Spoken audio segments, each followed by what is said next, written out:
Is that Flora? Under the blazing sun, I unexpectedly spotted my granddaughter, Flora. Flora was holding a watering can in one hand, drawing water from the park's drinking fountain. Her expression seemed somewhat desperate. "Flora, what's wrong? What are you doing here alone? Where's Mom?"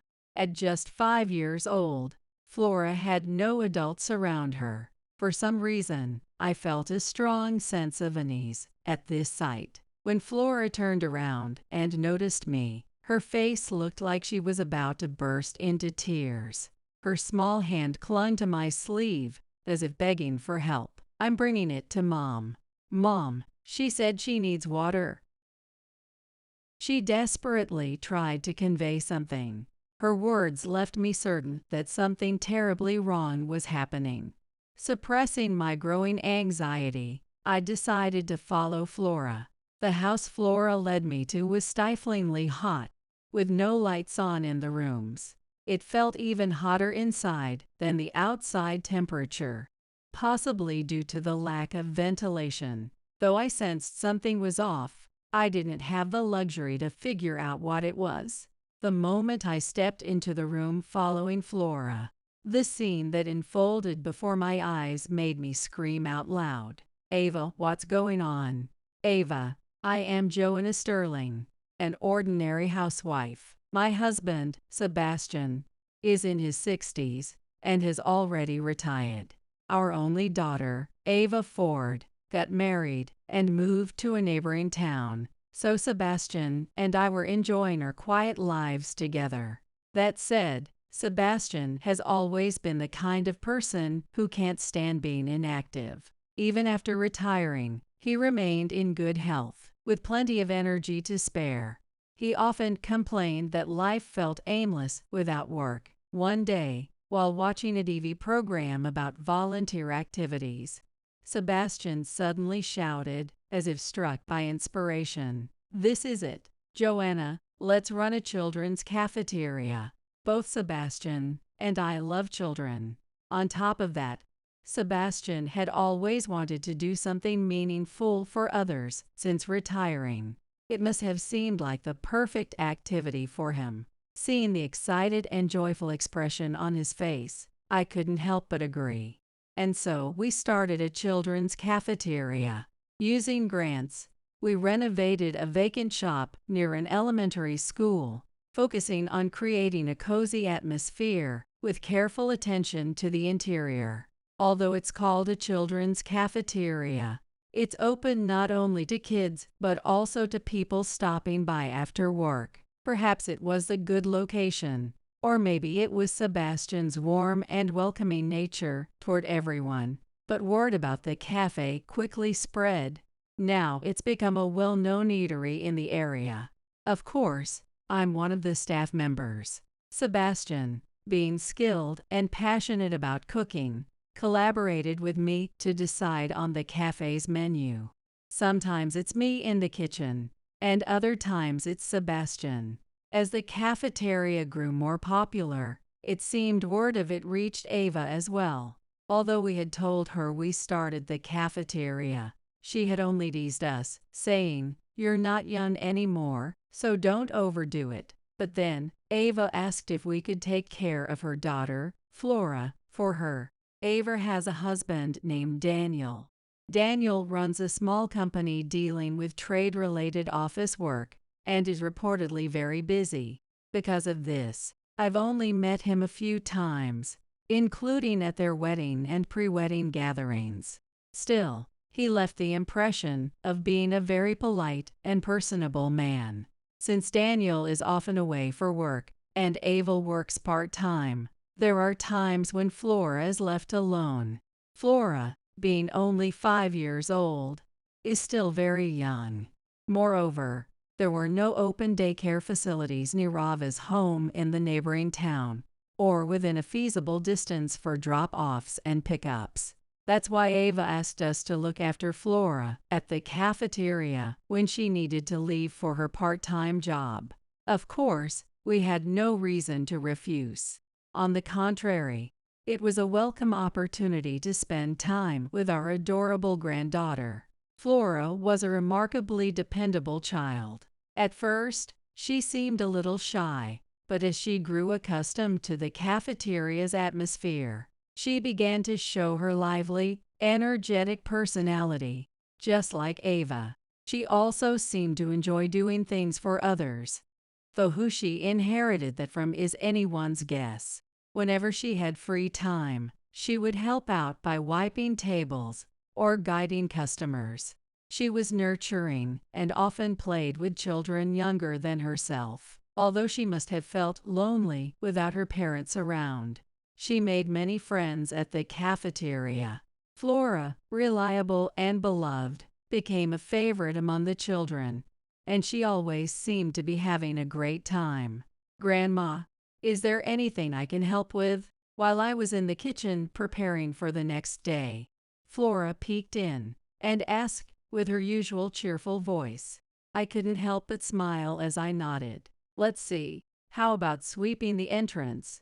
"Got it. Leave it to me. You know, it's okay to just play. Right now I feel like helping. Besides, I enjoy cleaning, so it's fine." Flora, already familiar with the routine, grabbed a broom and dustpan from the cleaning supply closet and headed enthusiastically toward the entrance. From the shop's doorway, I could hear Flora greeting the local customers and chatting with them as they praised her for helping out. Not only was Flora adored by the children, but she was also loved by the local community. Those peaceful, heartwarming days went on until one particular day, I received a phone call from Ava for the first time in a while. Ava, busy with parenting, housework, and her job, rarely had the chance to talk with us, even during the times she dropped off and picked up Flora at the cafeteria. Hearing Ava's voice over the phone gave me a little thrill, knowing I could have a leisurely chat with her. "Hi Ava, what's going on?" "Mom, thank you so much for always looking after Flora. It's been such a big help." "Oh, it's nothing really. If anything, we feel like we're the ones getting all the joy and energy from her. Raising a child is never something one can do alone, and taking care of our granddaughter has never been a burden for us. If anything, every time Flora comes to visit, it feels as though she brings more color to our days. Besides, knowing that Ava, who has grown up and become independent, relies on us makes me feel genuinely happy." When I said that, Ava sounded relieved on the other end of the line. But then, in an apologetic tone, she said, "About that, actually, we've finally secured a spot for Flora in daycare. So from now on, I won't have to trouble you and Dad anymore." "What?" I let out a surprised gasp. For a few moments, my mind refused to process what she had just said. But as her words replayed in my head, a sense of sadness began to spread in my chest. Before I realized it, I had blurted out my feelings. "That's a little sad." Ava chuckled on the other end. "Oh Mom, I'm glad you love Flora so much, but this is the part where you're supposed to be happy, you know. The truth is, Flora was only staying at the cafeteria because they hadn't been able to find an open daycare spot. Ava must have been searching diligently to avoid imposing on us any further. Though I wished Flora could keep coming to the cafeteria, I knew it wouldn't be right to hold her back for my selfish reasons. Although I felt disappointed, I knew there was no other choice but to accept it. "Well, make sure to bring her over to visit any time." "Thank you. I'll let Flora know." Ava sounded cheerful, as if a weight had been lifted from her shoulders. When I told Sebastian that Flora wouldn't be coming to the cafeteria anymore, his reaction mirrored mine. "I see, that's going to be lonely." Flora was the heart of our cafeteria. Perhaps I'm biased, but I thought of her as the face of the place. Regular customers and the children who adored her would surely miss her absence.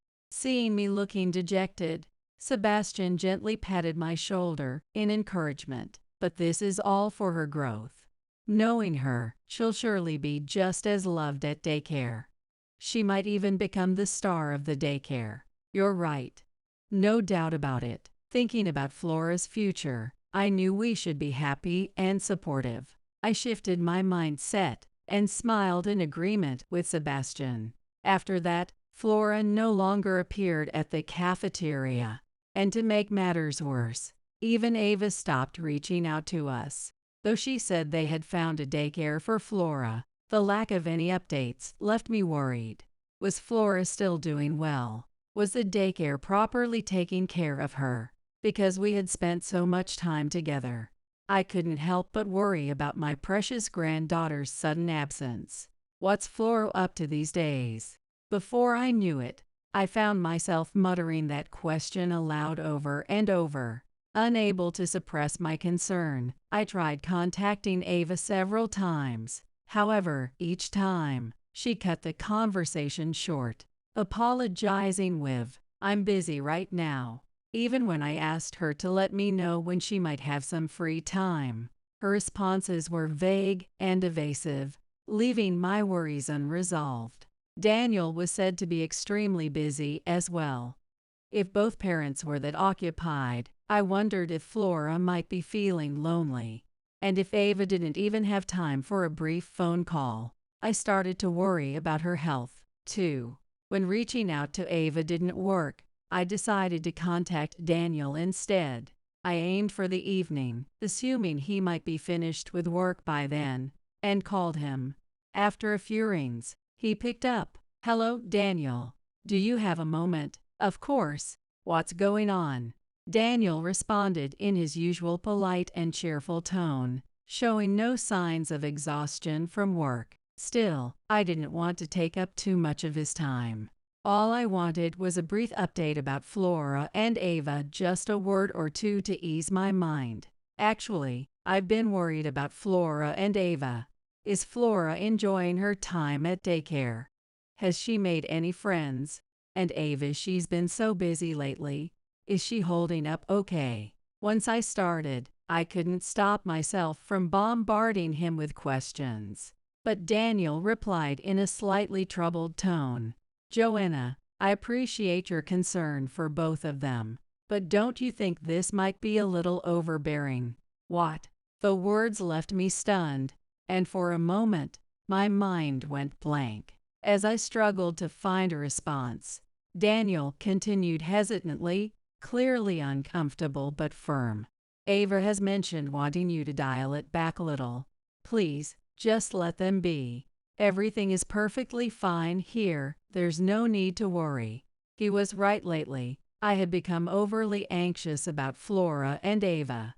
I had already realized it myself, which made Daniel's words hit even harder. I was only worried about Ava, who seemed so busy, and Flora, who was adjusting to a new environment. But perhaps my concern had become a source of irritation for them. "I see. I'm sorry about that." In the end, I could only apologize before hanging up, feeling dejected. Seeing my disheartened state, Sebastian, who seemed to have pieced together the situation, gave a wry smile and said, "Don't take it so hard. No news is good news, right? Let's just give it some time and see how things go." Lately, Sebastian had been the one cheering me up more often than not. Though I was still shaken, his words encouraged me enough to put on a brave face. "You're right. I suppose I've been a bit too hasty. Ava is a capable, independent adult. While she might seek our help from time to time, she can firmly stand on her own.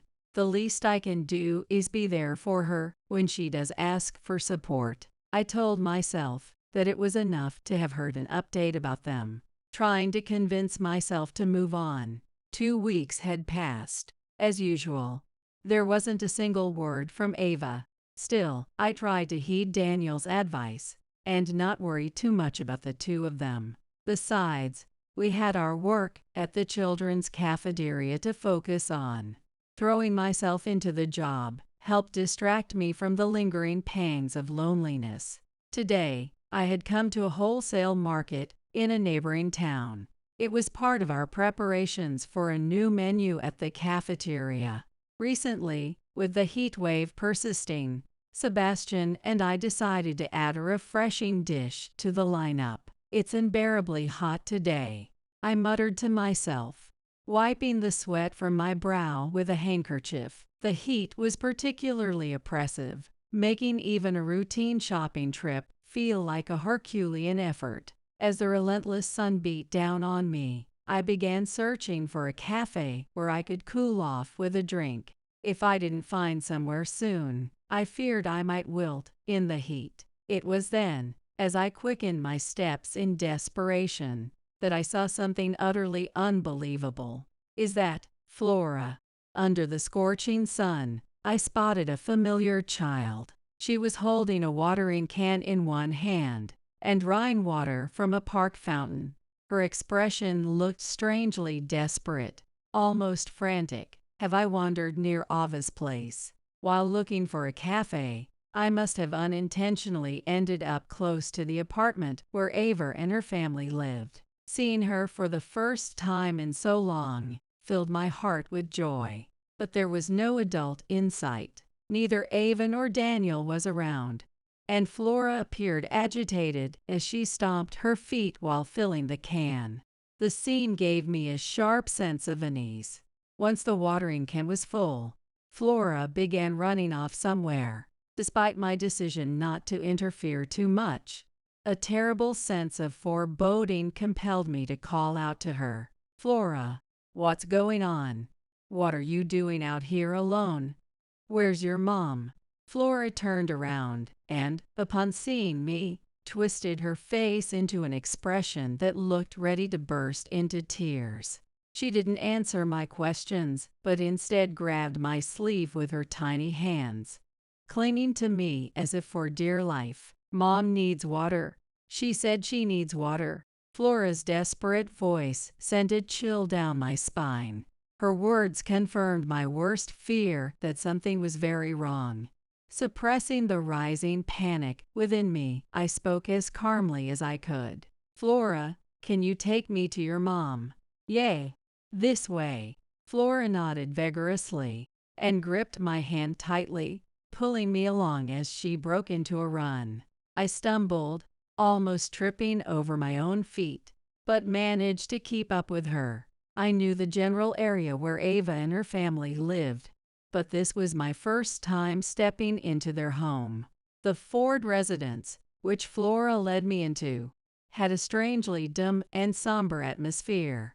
None of the lights were on, though it was daytime and not entirely inconvenient. The interior felt a little too dark and unfamiliar with the layout. I almost tripped several times.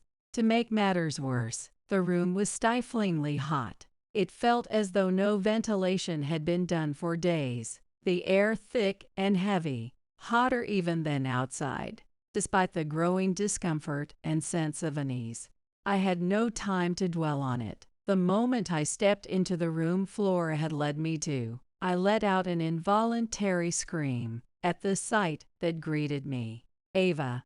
"What happened, Ava?" There she was, Ava, collapsed on the floor. I rushed to her side in a panic and found her drenched from head to toe. It didn't take long to realize what had happened. Flora must have tried to help her suffering mother by pouring cold water on her. It made sense. Ava's body radiated an alarming heat when I touched her. She was burning up, unconscious, unresponsive to my frantic shaking, and her breathing was faint. "What in the world happened to you?" This was a life-threatening emergency. Fighting the urge to completely lose my composure, I immediately grabbed my phone and called for an ambulance. "Please help. This is an emergency. The address is." I gave the operator the apartment name and room number and followed their instructions as best I could to stabilize Ava's condition until help arrived. When I described the situation, they suspected heat stroke and advised cooling her body down. I quickly ran to the freezer to find something cold. But, what?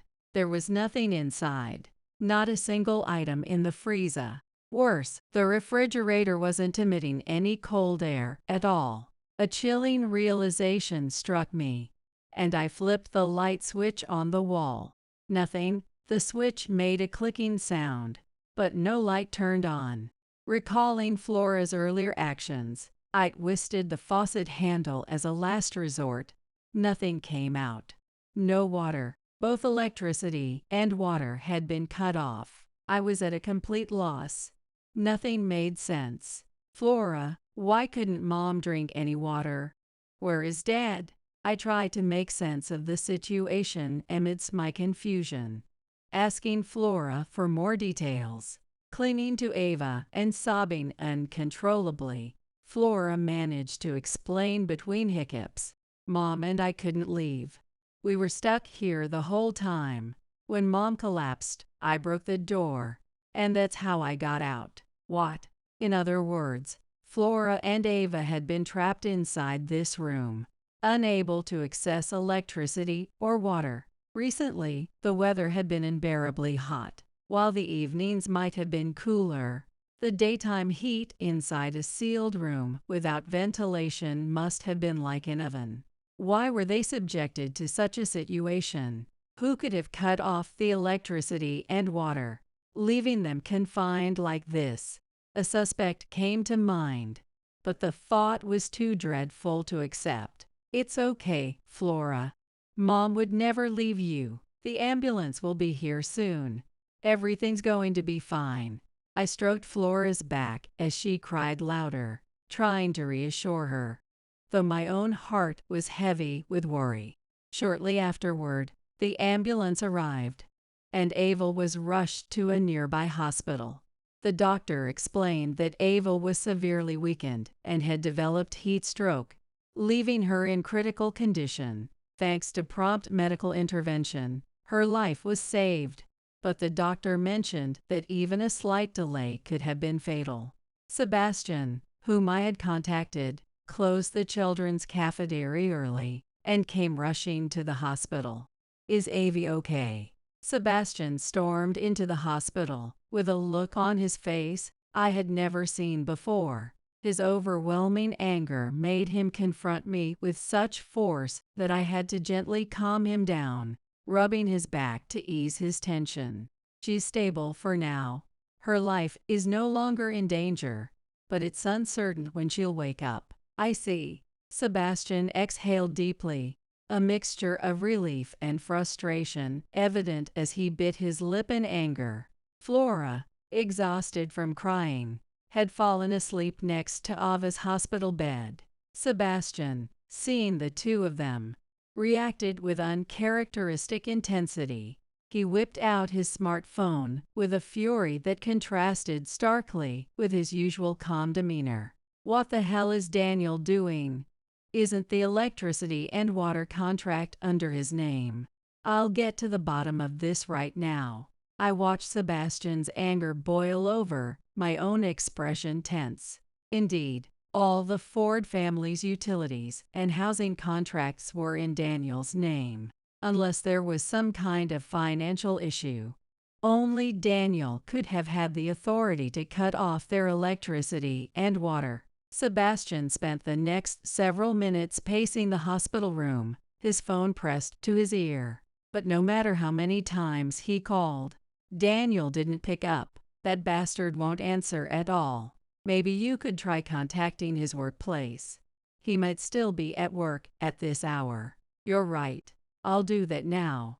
Sebastian nodded at my suggestion and contacted Daniel's company. This time, someone picked up after just 3 rings. Lowering his voice to avoid waking Flora, Sebastian also put the call on speaker so I could follow the conversation. I'm a family member of Daniel Ford, the president. His wife has collapsed, and I need to speak with him immediately. The employee on the other end responded that the president was currently overseas and could not be reached. What? What do you mean? Both Sebastian and I instinctively raised our voices in frustration. However, knowing that Daniel's job involves international trade, I tried to rationalize the situation. I told myself that his busy schedule and responsibilities might have coincided with this crisis by pure chance, even as the unsettling feeling in my chest grew harder to ignore. Just then, Sebastian's phone rang. The caller ID showed that it was Daniel.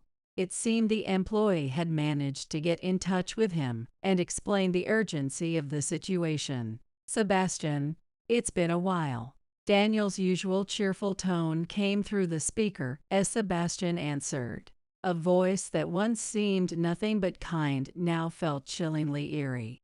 Clearly, Daniel was unaware of the current circumstances. Sebastian seemed to think so as well, his voice strained and desperate as he spoke. "Daniel, Ava has collapsed, and the electricity and water at home have been shut off. Please, come back immediately and explain what's going on." But Daniel's response was unnervingly calm, almost robotic. "About that, I still have about a week's worth of scheduled work left, so I can't return right now." "What?" Sebastian's shocked voice echoed in the quiet hospital room. Neither of us could comprehend what Daniel was saying. Perhaps we didn't want to. Despite being informed that his wife had collapsed, Daniel showed no sign of surprise or concern, choosing instead to prioritize his work. As I sat there, speechless, Sebastian exploded in fury. "What the hell are you saying?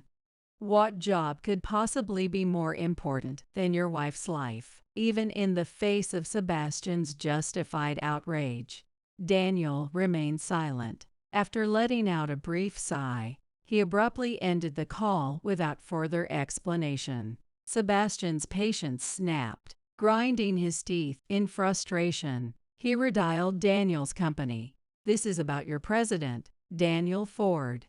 Is he handling some kind of critical task that no one else can take over? What's so important that he can't leave?" It seemed that the same employee who had previously answered Sebastian's call was now responding to his almost aggressive questioning. With a sigh, the employee seemed to sense something and explained that there was no urgent work involved, but that Daniel was out with a female colleague. "Well, that's the situation," the employee stated without a hint of remorse. The meaning of those words was clear, even without much thought. Sebastian fell silent, seemingly at a loss for words. After apologizing, he ended the call, exhaling deeply and hanging his head in frustration. I too was left in a daze, feeling betrayed, and muttered, "I can't believe it. I never thought Daniel was that kind of person." A heavy silence filled the room.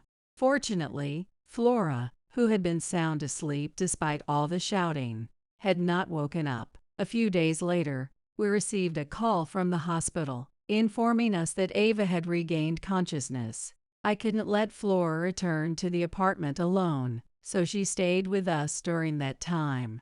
Today, we closed the cafeteria early and headed to the hospital with Flora. "Mom, I'm so glad to see you're okay." Ava looked quite weak, but she managed to sit up in bed and hugged Flora tightly as she jumped into her arms. Flora, who had been holding everything in, began crying loudly. "Mom, Dad, thank you. I heard most of it from the nurses. I know about Flora and the ambulance. Thank you so much. It's the least we could do. But you should be more concerned about yourself. You were really in danger." I was moved, almost in tears myself, watching Flora reunited with her mother after all they had been through. Sebastian, too, had a soft expression, relieved at last. While Flora had been staying with us, she had continued helping at the cafeteria just as before. Though she tried to act strong, I knew she must have been filled with worry. Thinking about the person who had trapped Ava and Flora like this, I felt a surge of anger rising within me. Ava, can you tell me exactly what happened? I couldn't forgive the person who had put them through such an ordeal. Suppressing my anger, I asked, and Ava lowered her gaze, looking uncomfortable.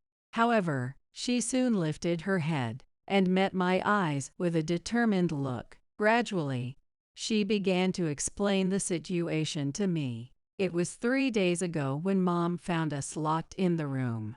There was just a little water and some snacks in there, so we managed to survive on that, but I mostly gave it all to Flora. And then, this happened. The bedroom they had been trapped in had no windows, and escaping was impossible. Ava must have endured hunger and physical discomfort with a sense of hopelessness. I bit my lip, urging her to continue. So it was Daniel who locked you in, wasn't it? Yes, it was. Ava nodded weakly. It seemed that they had not been getting along lately, just like our impression of him. Ava had believed Daniel to be a good person, but at some point, he changed. Ava hadn't known if he had always been that way, but she had started noticing his darker side over time. Daniel's always been away on business trips, never home. When he did come back, it was always in the middle of the night. At first, I thought we were just missing each other, but then he told me to stop visiting my parents. He even threatened to say I was going there to ask for money. I didn't want to burden Mom and Dad, so I stopped contacting them. But now I realize that he must have been hiding something he didn't want them to know. Now that I think about it, I remembered Daniel accusing me of being over-involved. At the time, Ava hadn't been in touch with us much, so I called Daniel directly. But by then, he must have already told her to stop contacting her family. Ava had been lying about being busy to avoid troubling us. His words about me being over-involved might have been meant to push me away. This kept happening, and when I found out that Daniel's company was on the verge of going under, plus the feeling that there was another woman, I thought I should just get a divorce. But Daniel would never agree to that. So I tried to gather evidence to quietly push for a divorce. But Daniel found out, and then I discovered he had taken out a huge life insurance policy on me, which led to a huge argument about whether we should divorce or not. When I woke up, I couldn't get out of the room anymore. As she recalled the events, Ava let out a bitter sigh. My phone contract was temporarily canceled, so I couldn't even contact anyone. What on earth? After Ava finished speaking, she fell silent, and I was left trembling with shock. Ever since I overheard Sebastian's conversation with Daniel, I had suspected this, but now it was confirmed. So Daniel was after your life insurance. Sebastian's voice trembled with anger. Ava let out a self-deprecating laugh and nodded, probably. Her tone was full of certainty that Daniel harbored clear ill intentions toward her. The room was filled with a chilling atmosphere, and Flora, who had been quietly watching us, must have sensed the seriousness of the conversation as she stayed silent. A few days later, Daniel returned to the country. I had asked him to go to the Sterling family, which was Ava's family home, so he didn't return to the apartment but went straight there instead. Even though Daniel knew about Ava's collapse, he never made any contact to check on her condition or Flora's situation before he came back. It's been a while, Sebastian, Joanna. I'm sorry I couldn't come earlier because of work. Daniel, wearing that deceptively kind smile, spoke in a calm tone. He handed over a box of sweets as a souvenir and politely entered the house, a gesture that would have left a positive impression on us before. But now we were no longer moved by his demeanor. Ava's here too, isn't she? I told her not to rely too much on her parents. What happened to Ava? Daniel, with the face of a concerned husband, asked about Ava for the first time. I remained silent as I guided him to the room. Then I glanced toward the shelf. There, I saw a photo of Ava in a frame, with a single flower placed beside it. For a brief moment, I caught a look of triumph on Daniel's face, as if his scheme had succeeded. "No, it can't be, Ava," Daniel cried out in a sorrowful voice, stumbling toward the photo frame. He knelt beside it, covering his face with his hands and hanging his head. "I didn't make it in time. I couldn't even be there for my wife's last moments. I'm so sorry. If only I had come home sooner." Sebastian and I watched in silence, but it wasn't out of sympathy. We were seething with anger at his exaggerated acting. "It's going to be lonely, but there are a lot of procedures to take care of. I'll make sure to take good care of the things you left behind." With those words, Daniel shook his shoulders. But none of us were fooled. We knew he wasn't crying. In his mind, he was probably already planning how to use Ava's life insurance money. I couldn't take it any longer. Staring down at Daniel, who was collapsed on the floor, I asked coldly, "Daniel, you've been talking about Ava this whole time, but don't you care about Flora?" Daniel quickly lifted his head in a panic, then hastily replied, That can't be. Flora is okay." Who could have done such a thing? Realizing that Flora wasn't present, he began to look around the room.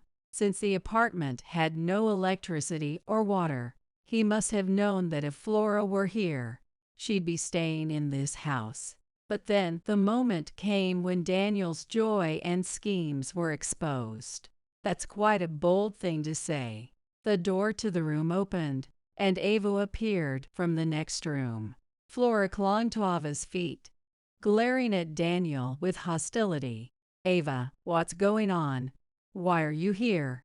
Daniel screamed in surprise and collapsed, his knees giving way. He had no idea about the outcome of his plans. He hadn't realized that everything had been exposed, and that nothing was going the way he had hoped. His time spent carelessly enjoying himself overseas had kept him oblivious to it all. It seemed that Daniel had convinced himself that Ava was dead. Sweat poured down his face as he called out to Ava in a trembling voice, but her response no longer had any regard for her husband. "You're the one who misunderstood, weren't you?"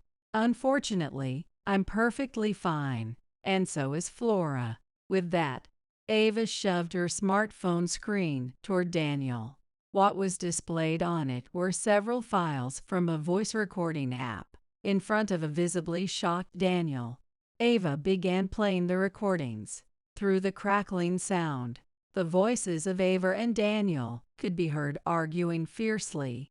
Among them were recordings from the day before Ava and Flora were locked in the room, as well as audio of what seemed to be regular verbal abuse and violence. Daniel's face turned pale. "Do you know what this is? When did you? Don't think you can get away with this. I'll sue you." "Go ahead and try. I'm planning to sue you for putting my life in danger, all for the sake of the insurance money." Daniel's previously pleasant demeanor shifted drastically, and he shouted at Ava with malice. But Ava didn't back down. Sebastian also intervened, as if to support Ava. "There's no escape. The police have already been called, with the audio recordings documenting regular violence, and Ava as a witness to being maliciously locked in the room. It would be easy to trace that only Daniel could have cut off the electricity and water." It seemed that Daniel had finally realized the gravity of his situation. His face contorted in panic as he clung to Ava. "No, wait, Ava, it couldn't be helped. My company's business is in jeopardy. If I didn't have money, you and I would end up on the streets. If that happened, we'd lose even our homes. We'd face days worse than death. So it's fine that you try to kill me, right? Don't make me laugh." Ava dismissed Daniel's desperate pleas with a scoff. "By the way, Daniel, you knew your company was in trouble. Yet you abandoned work and went overseas with a female employee to have fun. You knew about that too. As Ava pointed out that Daniel had gone overseas with a female employee under the guise of work, his face turned to one of shock and despair. This was information that could easily be uncovered by asking other employees. There was nowhere left for Daniel to run. Stop mocking me. I know exactly what kind of person you are now. You'll pay for what you've done. With those words, Ava dismissed Daniel, and he seemed to lose the ability to speak. With his resolve shattered, he knelt down, and Flora stuck out her tongue at him with a bleat. When the police arrived, Daniel was arrested. It seemed that the irrefutable evidence Ava held had drained him of any will to resist. As he was taken away by the police, he didn't say a word. After that, Ava and Daniel's divorce was finalized. Of course, Daniel's actions toward Ava were deemed malicious, and he was held accountable for his crimes. It was later discovered that Daniel's company, which had been struggling, was burdened with a huge amount of debt. He had planned to use Ava's life insurance to pay off the debt. The company's president was arrested, and with no way to manage the mounting debt, his company went bankrupt. Welcome. Have you decided on the menu? Flora's bright voice echoed through the now peaceful children's cafeteria. She was holding a notepad she had bought herself for helping out, stretching up as she worked hard to serve customers. Since then, Ava and Flora had returned to the Sterling family home. Flora, who had been quite popular, was welcomed back with joy by many of the regulars and children. Children's cafeteria was busier than before, and Flora happily helped out every day. Her presence had become so natural that she could almost be considered one of the employees. We should probably make Flora her own uniform soon. That sounds good. I'll go ahead and order it. As we talked while looking at the scene in the cafe from the kitchen, Flora quickly approached us. She read from her notepad, beaming with a big smile. Grandma, I took an order. Thank you. Now could you deliver a drink to Mom, who's working hard? Yep. Leave it to me. She took the coffee on the tray with a determined look on her face. Ava, who was helping out at the cafe, also renovated an adjacent empty room and started a tutoring service for elementary school students. After school, children could come here to study or enjoy a delicious meal. This place was bound to be used by many more people in the future. Well then, I'll start making the omelet rice you ordered. And while I was at it, I'd treat Flora, who was working so hard, to a special dessert. Rolling up my sleeves, I set to work for the hungry children. Sarah, there's a burglary happening. John, my father, shouted in a panic, not realizing that David and Jessica were in the middle of an intimate moment in the basement. He had mistaken their passionate encounter for a break-in and locked the two of them in the room. As John frantically reached for the phone to call the police, I quickly intervened and revealed the shocking truth to him. Upon learning the reality of the situation, John's body trembled with rage, and he decided to summon Michael and the entire family to the basement. I couldn't forgive those two for betraying me. I was determined to make them experience hell. Driven by years of pent-up resentment, I was ready to unleash my wrath upon the unsuspecting couple. My name is Sarah, and I'm a 29-year-old who just got engaged last month. My fiancé, David, was my high school classmate. Although we didn't interact much during our student days, we reconnected after starting our careers. David had joined the workforce before I graduated from college, and he became my mentor at the company, guiding me through my new role.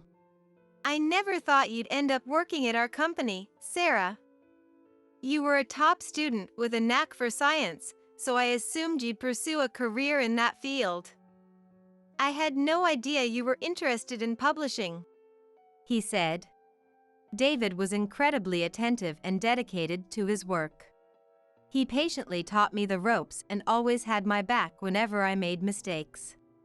Despite being the same age, he felt like a reliable senior colleague, and I couldn't help but admire his dependability. David, you've really changed. Back in high school, you were more timid and unreliable. But now, you're completely different. You're so dependable that it's hard to believe we're the same age, I remarked. When I first joined the company, I addressed David by his last name. He did the same with me, and no one could have imagined that we would become so close. Hey, calling me timid is a bit harsh. But I guess I was more introverted back in high school, so I can't blame you for thinking that, he admitted. Everything changed during the welcome and farewell party for new employees. By chance, David and I ended up sitting next to each other, and he struck up a conversation with me. We bonded over nostalgic memories of our student days and discovered that we shared similar interests. Before we knew it, we started hanging out for drinks after work, and soon enough, we were on a first-name basis. As we spent more time together outside of work, I learned that David had an even greater love for books than I had imagined, and that he once aspired to be a novelist. Remember how I used to sit at my desk and write during breaks in high school? I was working on a novel to submit to publishing companies, he revealed. His words triggered a memory of David being honored at a school assembly. The quiet young man who sat at the edge of the classroom had achieved such an incredible feat. It was impossible not to be drawn to him. I was honored at that assembly because my novel had won the grand prize, he explained. I had never been particularly interested in novels. However, the thought of that shy young man pouring his heart and soul into a piece of writing piqued my curiosity. I wanted to see the work he had dedicated so much time and effort to create. And so, driven by mere curiosity, I decided to read his novel. As I delved into the pages, my perspective was completely transformed. The captivating storyline and the masterful craftsmanship left me utterly spellbound. From that moment on, my perception of him completely changed. I abandoned my plans to pursue a career in science and set my sights on working for a publishing company instead. My twin sister, Jessica, who had been following in my footsteps to study science, relentlessly complained about my decision. Why did you give up on that major tech company, Sarah? Didn't you say you were considering working there? She questioned, her voice laced with disbelief and frustration. Unlike me, Jessica was a flashy and attention-seeking individual.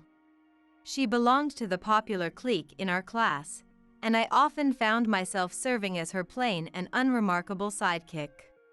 When you compare Sarah to Jessica, Jessica looks like a total catch, I overheard our classmates gossiping. I know, right? She's got a great body, and her face is so stunning that it's hard to believe they're actually twins. Sarah's not bad, but Jessica is just too cute to even notice her. Another chimed in, their words dripping with admiration for my sister and dismissal of my own appearance. If I had to choose, I'd definitely go for Jessica. Sarah seems more like a good friend than a girlfriend, you know? A third voice added, cementing my position as the inferior twin in their eyes. Day after day, I endured being compared to Jessica and treated with disdain. Even our parents favored Jessica for her good looks, and our mother, Emily, was particularly blatant in her preferential treatment. While I could only gain attention through my academic achievements, Jessica was showered with praise for the smallest of actions. A little help with household chores earned her glowing compliments, and a mere smile elicited gushing exclamations of how adorable. I found myself both envious and exasperated by the constant fawning over Jessica. The first time I truly recognized the stark contrast in our treatment was back in elementary school. Since Jessica and I shared the same birthday, we always celebrated together. Everyone would rush to congratulate Jessica, while my own birthday wishes always came as an afterthought. Emily was especially cruel in this regard. "Happy birthday, Jessica. Oh, and you too, Sarah. You should try harder in your studies," she would say, her words devoid of any genuine warmth towards me. While Jessica basked in the exclusive attention and congratulations from Emily, I was left feeling neglected and yearning for my mother's approval. Determined to earn Emily's praise, I threw myself into my studies with a newfound fervor. Miraculously, I managed to achieve a perfect score on a test, a feat that filled me with pride and hope. "If I show this to Emily, surely she'll," I thought to myself, my heart swelling with anticipation. That day marked our 10th birthday party, a celebration for both Jessica and me. I figured that if I showed Emily my test results before the party began, I might finally receive the congratulations I so desperately craved before Jessica could steal the spotlight once again. With my chest puffed up with excitement, I made my way to the kitchen, only to be greeted by a shocking scene that stopped me dead in my tracks. "Hey, Mom! Look at this! Jessica got a 90 on the test!" My sister's voice rang out, her tone dripping with pride as she waved her test paper in front of Emily's face. To my utter disbelief, Jessica had beaten me to the punch, presenting her own test results first. Normally, Jessica's grades hovered around or below average, so scoring a 90 was an impressive feat for her. There was no way Emily would pass up the opportunity to shower her with praise. And just like that, the congratulatory words I had longed to hear were bestowed upon Jessica instead, leaving me once again overlooked and overshadowed by my twins' achievements. "Jessica is such a hard worker. Maybe I should add an extra turkey to today's birthday party. Or is there a toy you'd like as a reward?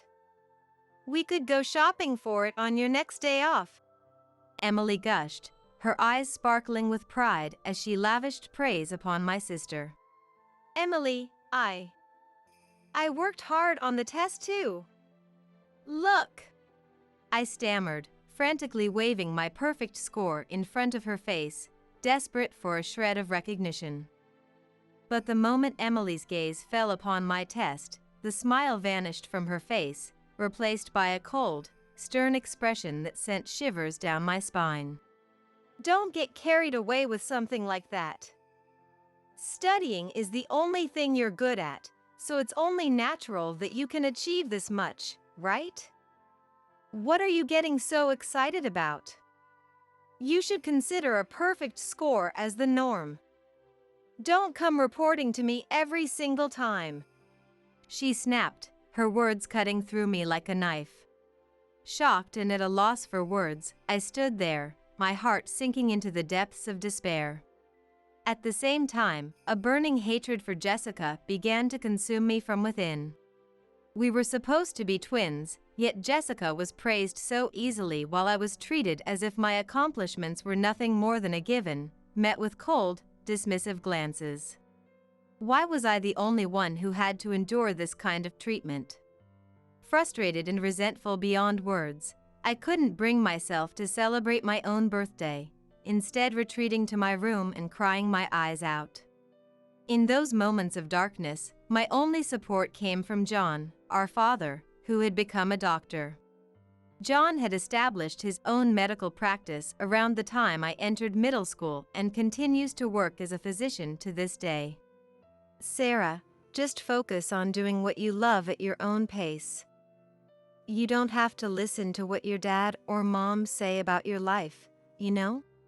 He reassured me, his words a soothing balm to my wounded soul. In the comforting embrace of John's arms, I finally let go of all the pain and sorrow I had been holding back, sobbing uncontrollably as I poured my heart out to him. As long as I had John by my side, I decided that would be enough. I resolved to stop seeking love and approval from Emily, steeling my heart against any further disappointment. It was in that moment of clarity that John's voice interrupted my thoughts. Sarah, take a look at this. There were dandelions blooming by the side of the road. Isn't that amazing? He exclaimed, his eyes wide with childlike wonder. You see, John had a tendency to be quite out of touch with common sense. He would confidently point at a sunflower and call it a dandelion, or spot a coyote and shout about a squirrel sighting. He just had a way of being on a completely different wavelength from everyone else. But it was that very quirkiness that never failed to bring a smile to my face, even in my darkest moments. However, Jessica would always glare at us with envious eyes, unable to stand the sight of my happiness. She had a habit of coveting and taking away anything that belonged to me. Consumed by a fierce jealousy whenever I possessed something better than her. This ugly truth became glaringly apparent to me during my middle school years. At the time, I had started dating a boyfriend who was way out of my league in terms of his impressive qualities. He was academically brilliant and excelled in sports, the kind of guy I never thought would give me a second glance. When he confessed his feelings for me, I was so shocked that I thought I must be dreaming. I fell for you because of how diligently you studied, even during breaks. While everyone else was goofing around, you ignored them and kept working hard. I thought that was really cool. I didn't want to lose to someone like you, Sarah, so I've been studying like crazy to maintain my grades. He admitted, his cheeks flushed with embarrassment as he shared his admiration for me. His words filled my heart with a warm, fuzzy feeling, and I couldn't help but fall even deeper in love with him. Thanks to his influence, I finally learned to embrace and appreciate the studious side of myself.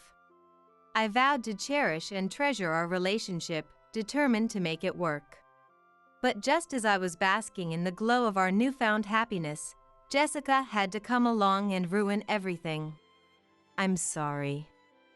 I kissed Jessica. My boyfriend confessed, his voice heavy with guilt and regret.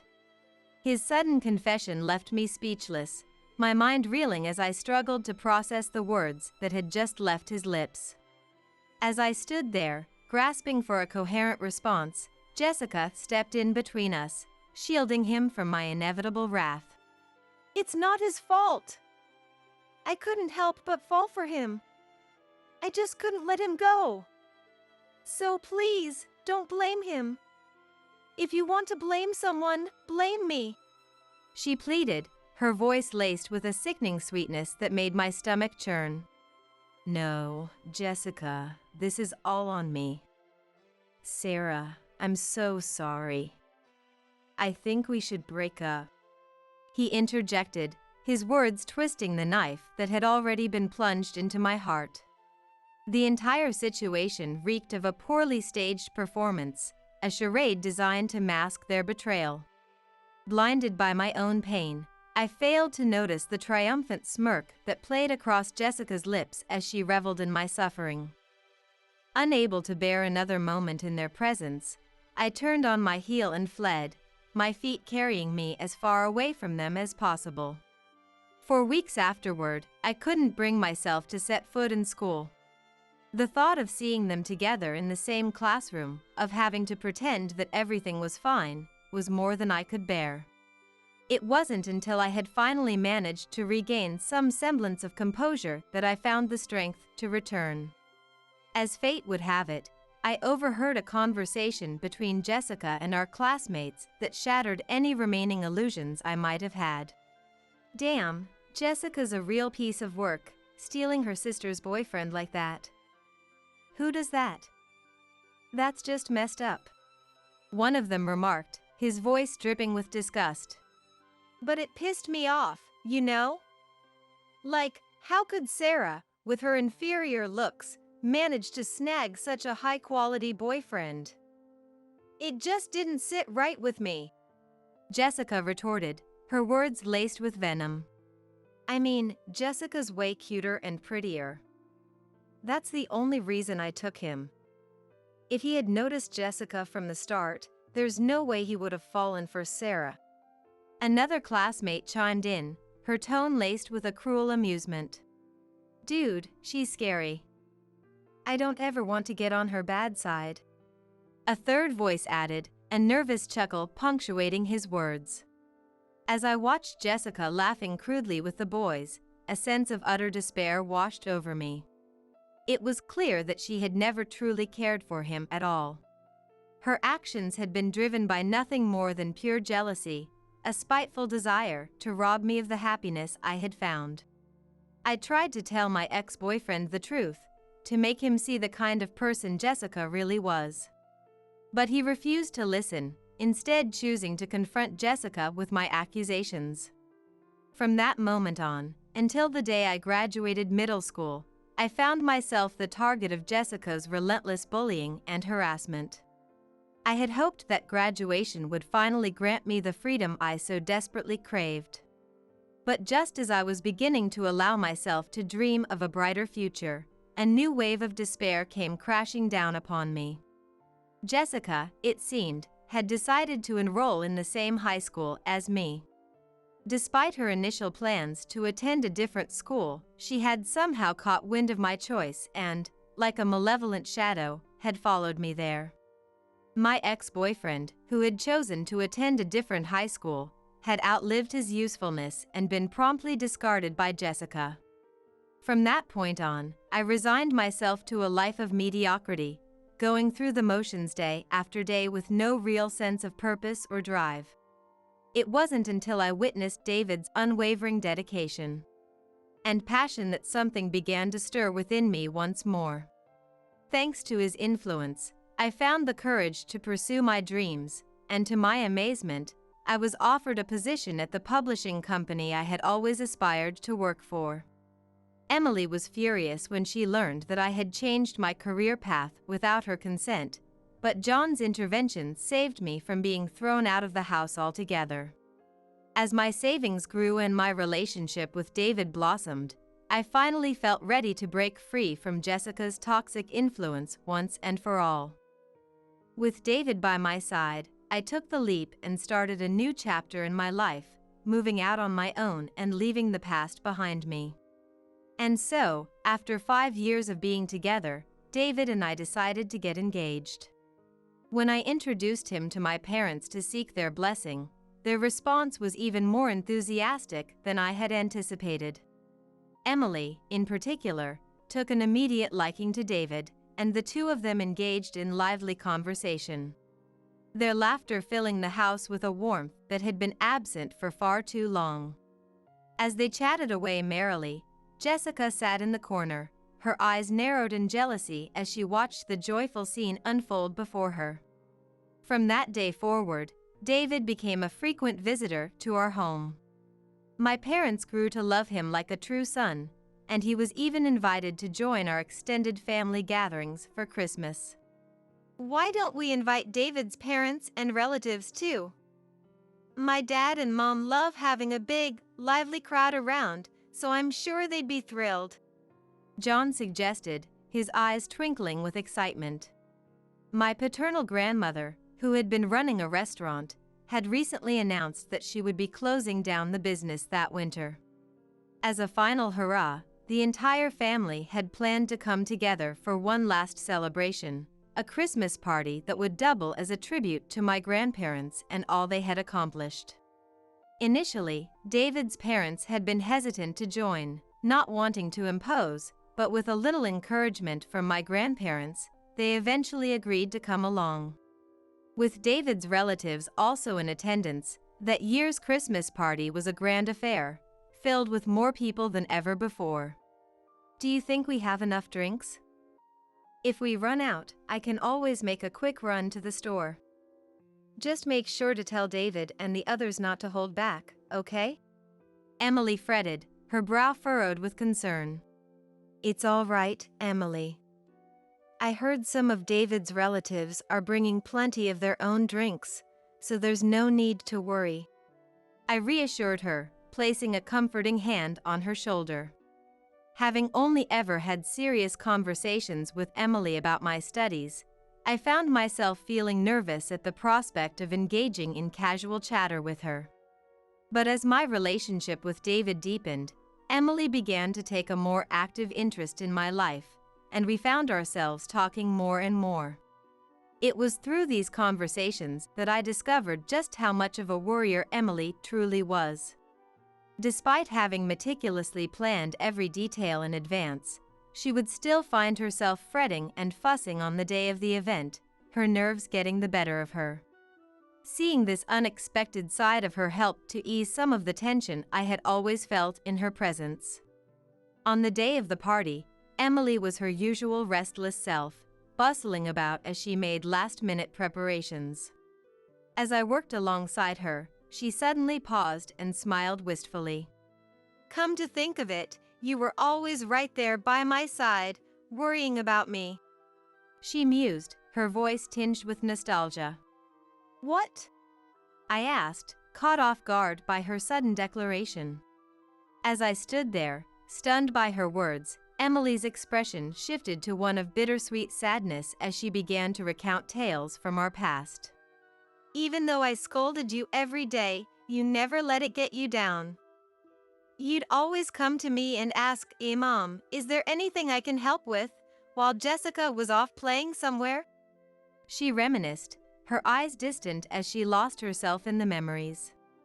"You spent more time by my side than you did playing. I realized then that I was making you worry about me. I knew I was being cold to you, Sarah. I knew I was doing a terrible thing," she confessed, her voice heavy with regret. As Emily spoke, abruptly pouring her heart out to me while preparing the steaks, I listened in silence, absorbing every word. "At first, I was strict with Jessica. She was the older sister, but she was always taking things from you, wasn't she? Your birthday presents, your snacks, anything she could get her hands on. I couldn't let her keep doing that to you," she explained, her eyes filling with a fierce protectiveness. "There was a time when I was really hard on her. But the harsher I was with Jessica, the worse she treated you," she revealed, her voice trembling with emotion. Her words hit me like a bombshell. As I thought back, I remembered how, in the beginning, Emily would fix Jessica with a stern glare whenever she stole one of my toys. There were even a few times when she scolded her right in front of me. But then, at some point, it all stopped abruptly, and before I knew it, I had become the target of Emily's ire. Instead of trying to reason with the disobedient Jessica, Emily had chosen to restrain me, to keep me out of harm's way. She had taken advantage of my docile nature, she admitted, her voice heavy with pain and regret. "I'm sorry, Sarah. I've been a terrible mother, putting you through so much pain and suffering," Emily whispered, her voice heavy with regret and sincerity. As I listened to her explanation and heard her apology for the first time, tears welled up in my eyes, threatening to spill over at any moment. Seeing my emotional state, Emily paused in her work and asked me to wait for a moment before disappearing into our grandmother's room. When she returned, she held something in her hands, presenting it to me with a tenderness that caught me off guard. As my gaze fell upon the item she held, the tears I had been holding back burst forth, streaming down my face as I struggled to comprehend the reality before me. "This is the first perfect score you ever got on a test, back when you were in elementary school. Do you remember? You went out of your way to show it to me on your birthday. I was so proud of you then, even if I didn't show it," Emily revealed, her voice trembling with emotion. "You had never tried to seek praise or attention before, but that day, you took the initiative to express yourself. This test is a precious treasure to me," she continued, clutching the paper to her chest as tears gathered in her own eyes. Keeping it at home risked Jessica discovering and potentially destroying it. So Emily had entrusted our grandparents with safeguarding this precious memento. Learning this truth, I finally allowed myself to break down, sobbing into Emily's embrace like a child seeking comfort. The realization that I had been loved so deeply all along. That Emily had been watching over me and supporting me in her own way. And the struggles she had faced as a mother, it all came crashing down on me in that moment. I felt a profound sense of gratitude for having the opportunity to hear Emily's true feelings before embarking on my own marriage. With the air cleared between us, I thought the Christmas party would conclude without any further incidents. As the festivities wound down and the guests began to succumb to the effects of alcohol, I noticed Jessica slipping out of the banquet hall, trailing after David, who had excused himself to use the restroom.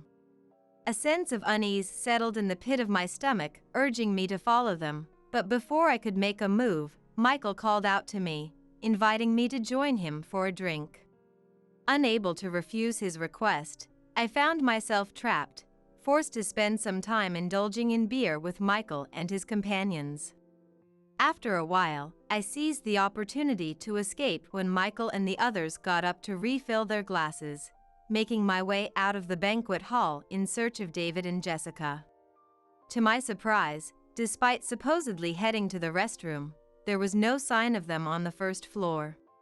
The third floor housed our grandparents' private residence, and the door was securely locked. There were no restrooms on the second floor, leaving only one possible location. Puzzled by their absence, I began to explore the area, my mind racing with possibilities. So, what do you think? I'm the better woman, aren't I? It was then that I heard Jessica's voice drifting up from the stairwell leading to the kitchen. The stairs by the kitchen led down to the basement, where the wine cellar was located. Jessica typically avoided alcohol, so what could she possibly be doing in the wine cellar? Moreover, I could hear another voice mingling with hers, indicating that she wasn't alone. Suspicion gnawing at my mind, I made my way down to the basement, only to be greeted by a conversation that left me reeling in disbelief. David should just be honest with himself. Everyone else already prefers me over Sarah, so why fight it?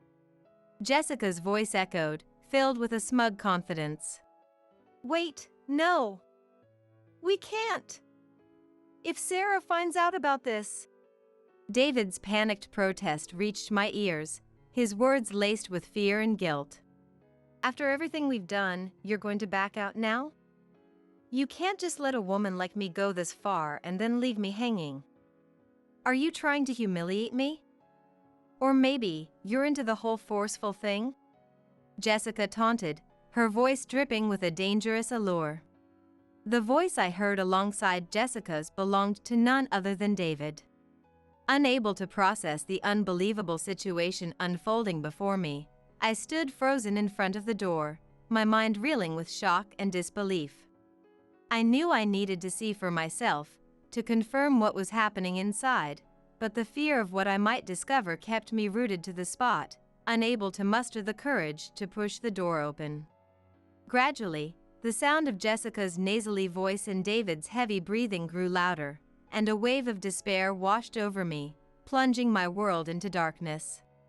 The David I had trusted so completely, the man I had placed all my faith in, was no different from my ex-boyfriend in the end. He had succumbed to Jessica's scheming, just as she had planned all along. Faced with this harsh reality, any love I had felt for him evaporated in an instant. In the end, David is just like the rest of them. I muttered to myself, a hollow smile playing across my lips as I sank to the ground, my legs no longer able to support my weight. I had truly believed that David loved me unconditionally, that his devotion to me was unshakable, but here he was, so easily ensnared by Jessica's charms. It was pathetic, really, and I couldn't help but laugh at the absurdity of it all. It seemed that no matter who they were, the moment Jessica entered the picture, men were helpless to resist her allure. No one truly cared about me, no one valued me for who I was. With that realization, a single tear slipped down my cheek, a stark contrast to the empty smile that still lingered on my face. Steeling my resolve, I slowly pushed the door open, confirming with my own eyes the scene I had already imagined in my mind. The two of them were so lost in their passionate embrace that they failed to notice my presence, their bodies tangled together in a sickening display of betrayal. Fighting back the bile that rose in my throat, I reached for my phone with trembling hands. Aiming the camera in their direction, I captured the damning evidence of their affair, recording every moment of their betrayal before fleeing the scene and locking myself in the nearest restroom. As I struggled to keep my composure, I silently congratulated myself for having the foresight to gather proof, my mind already racing with thoughts of what to do next. It was then that John emerged from the direction of the basement, his face etched with panic as he rushed towards me. "Sarah, there's a burglary happening!" he exclaimed, grabbing me by the shoulders as he blurted out his shocking revelation. Utterly baffled by his sudden outburst, I tried to calm him down and make sense of the situation, prompting him to explain further. "Emily said she wanted some wine, so she asked me to fetch a bottle from the wine cellar. I remembered we had some vintage wines stored down there. But when I went to the basement just now, I heard some strange noises." He rambled, his words tumbling out in a frantic rush. "Our restaurant is closed, so I thought it must be a burglar who snuck in to steal our wine, thinking no one would be around. I locked the door from the outside to trap them inside, so let's call the police. I'll go tell Emily and the others."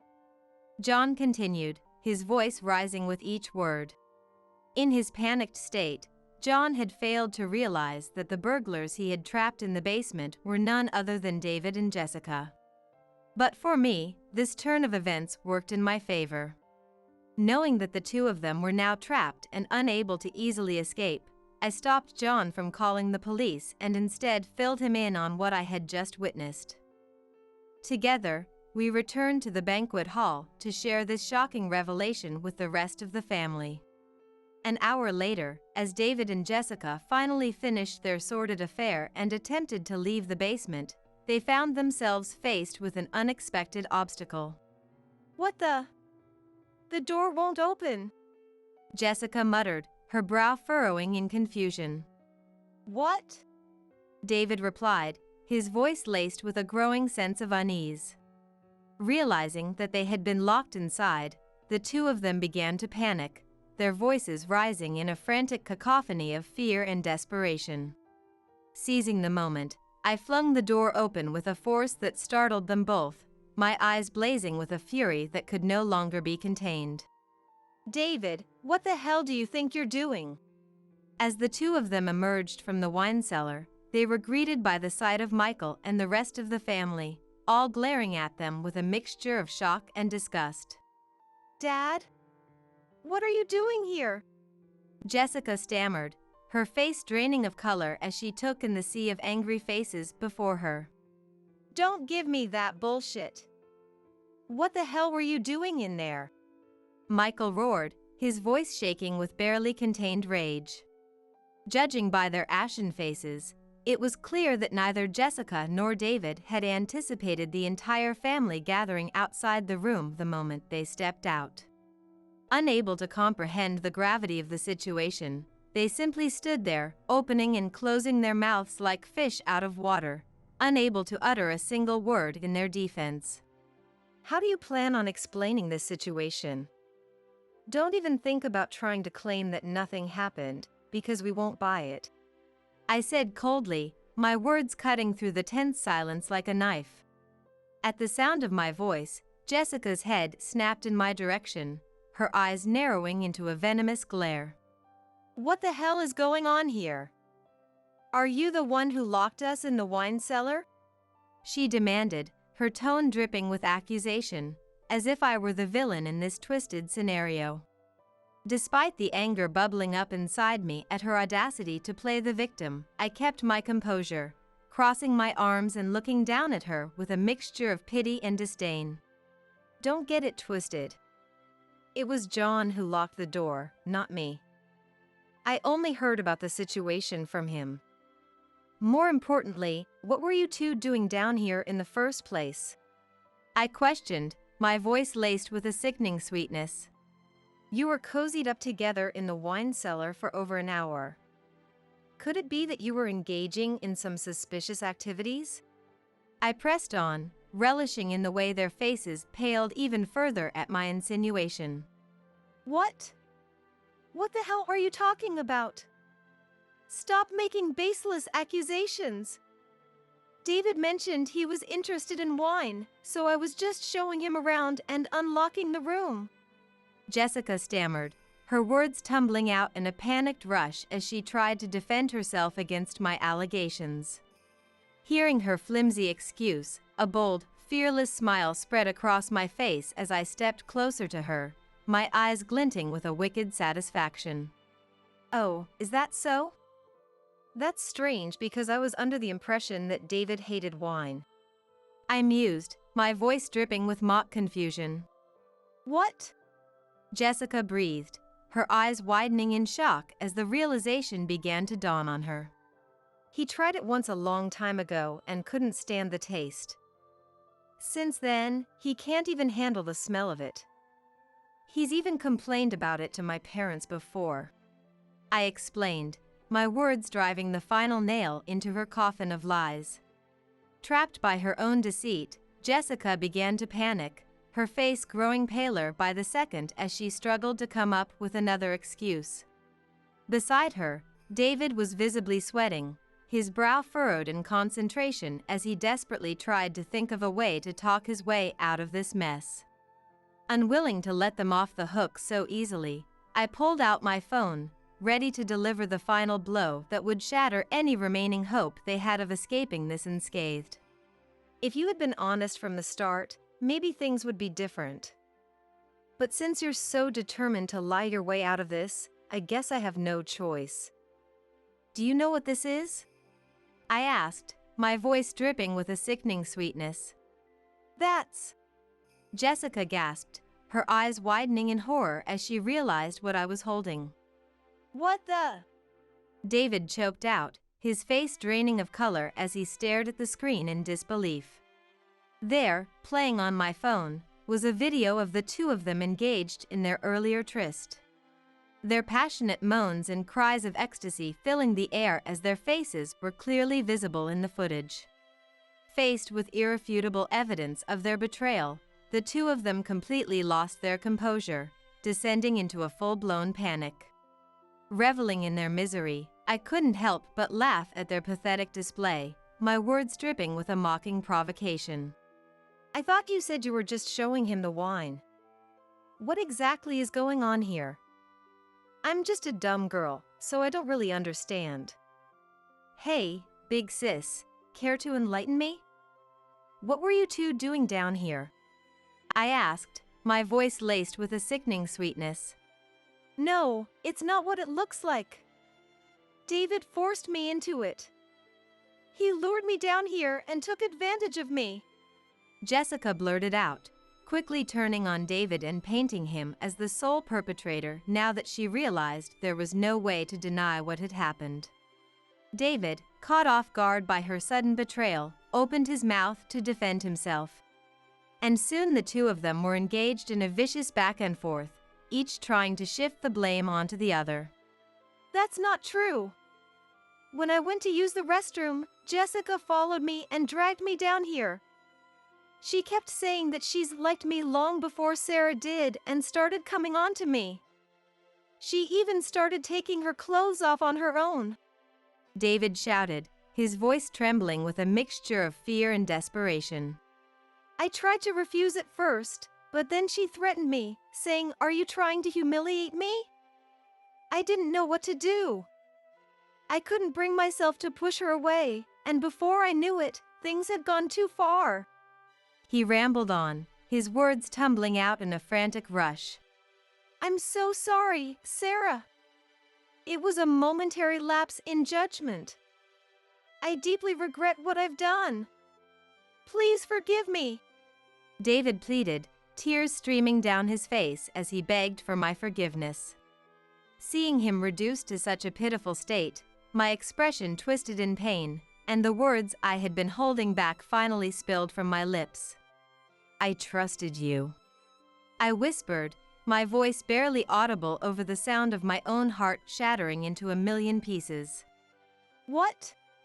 David asked, his eyes widening in shock as he struggled to process the weight of my words. I thought David was different. I believed he only had eyes for me. I whispered, my voice trembling with the weight of my shattered dreams. I'm so sorry, Sarah. This is all my fault. David mumbled, his head down in shame as he pressed his forehead against the ground, repeating his apologies over and over again, as if the mere act of groveling could somehow erase the pain he had caused. But with each apology that fell from his lips, I could feel my heart growing colder, the last embers of my love for him fading into nothingness. No matter how much he begged, I knew I could never bring myself to feel the same way about him again. If you cared about me at all, you would have cherished me and resisted Jessica's advances, no matter what. I said softly, my words laced with a bitter disappointment that cut deeper than any knife. I only love you, Sarah. Please believe me. You're the most important person in my life. David pleaded, his voice cracking with desperation as he reached out to me, his hands trembling with the weight of his guilt. Shut up, you disgraceful piece of shit! Michael roared, slapping David's outstretched hand away with a force that sent him stumbling backward. Michael was a man of unwavering integrity, fiercely loyal to his wife and utterly disgusted by infidelity and any form of promiscuity. The fact that his own son had stooped to such deplorable behavior was more than he could bear. With a face twisted in rage, he fixed David with a glare that could have frozen hell itself, his words dripping with venom as he tore into him without mercy. No matter what your reasons may be, to make the person you claim to love suffer like this. You're a failure as a husband and as a man. Someone who can't even cherish one woman has no right to speak of love. Michael bellowed, his voice shaking with barely contained fury. That's right. Do you even understand the gravity of what you've done? Another relative chimed in, their words laced with disgust and condemnation. To think you could still utter such words after we've seen this. You've got some nerve. A third voice added, their tone dripping with disdain. As Michael's family joined in the chorus of condemnation, their voices rising in a cacophony of anger and disappointment, it became clear that they shared his intolerance for deception and betrayal. Perhaps it was because Michael himself was so steadfastly against straying from the righteous path that he found David's weakness in the face of another woman's advances so utterly unforgivable. Faced with the full weight of his family's fury, David crumpled under the onslaught of their words, collapsing to the ground in a pathetic heap as he struggled to find the words to defend himself. That's right. Even if I was the one who approached him, none of this would have happened if David had just firmly rejected me. Jessica interjected, her voice dripping with a sickening sweetness that made my stomach churn. The problem isn't that I made a move on him, but that he was too weak to refuse me. You should be reflecting on your own shortcomings, not blaming others. I was only trying to test the depth of your love for Sarah. She continued, her words so utterly divorced from reality that everyone present could only stare at her in disbelief, their eyes wide with shock at the sheer audacity of her claims. What the hell are you saying? I asked, my voice barely above a whisper as I struggled to wrap my mind around the utter nonsense spewing from her mouth. In response, Jessica reached out and grasped my hand, her eyes shining with a twisted sort of pride as she spoke, as if she truly believed she had been acting in my best interests all along. Sarah, I'm so sorry. If only I had realized sooner what a fickle man David was, I could have spared you this heartache. I never imagined he could be such a spineless, pathetic excuse for a human being. She cooed, her voice dripping with false sympathy that made my skin crawl. From now on, I'll be the one to find you a man truly worthy of your love. So promise me you won't fall for any more trash like him, okay? Just listen to what I say, and everything will be fine. She continued, her words so utterly delusional that I could feel my patience wearing thinner with each passing second. Just as I was about to open my mouth to put her in her place, a dull thud echoed through the wine cellar, the sound of flesh striking flesh with a force that left everyone stunned. Don't you dare pretend you were doing this for Sarah's sake. How dare you spout such utter bullshit? Emily roared, her hand still raised from the slap she had just delivered to Jessica's face. Jessica stood there, her mouth agape as she cradled her reddened cheek, too shocked by the sudden pain to utter a single word in her own defense.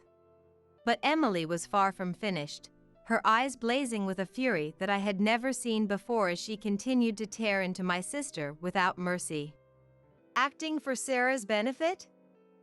Don't make me laugh. You've never done a single thing for her sake in your entire life. To think you could do something so despicable and still try to shift the blame onto others. She seethed, her words dripping with a venom that left Jessica trembling in the face of her wrath. No one is buying your lies anymore. I won't let you pull a stunt like this ever again. From now on, I'll be the one protecting Sarah. So do us all a favor and stay the hell away from her. Emily declared, her voice ringing with a fierce protectiveness that brought tears to my eyes. It was the first time I had ever seen her unleash such raw, unbridled anger on Jessica, the first time she had stood up for me so clearly and unequivocally.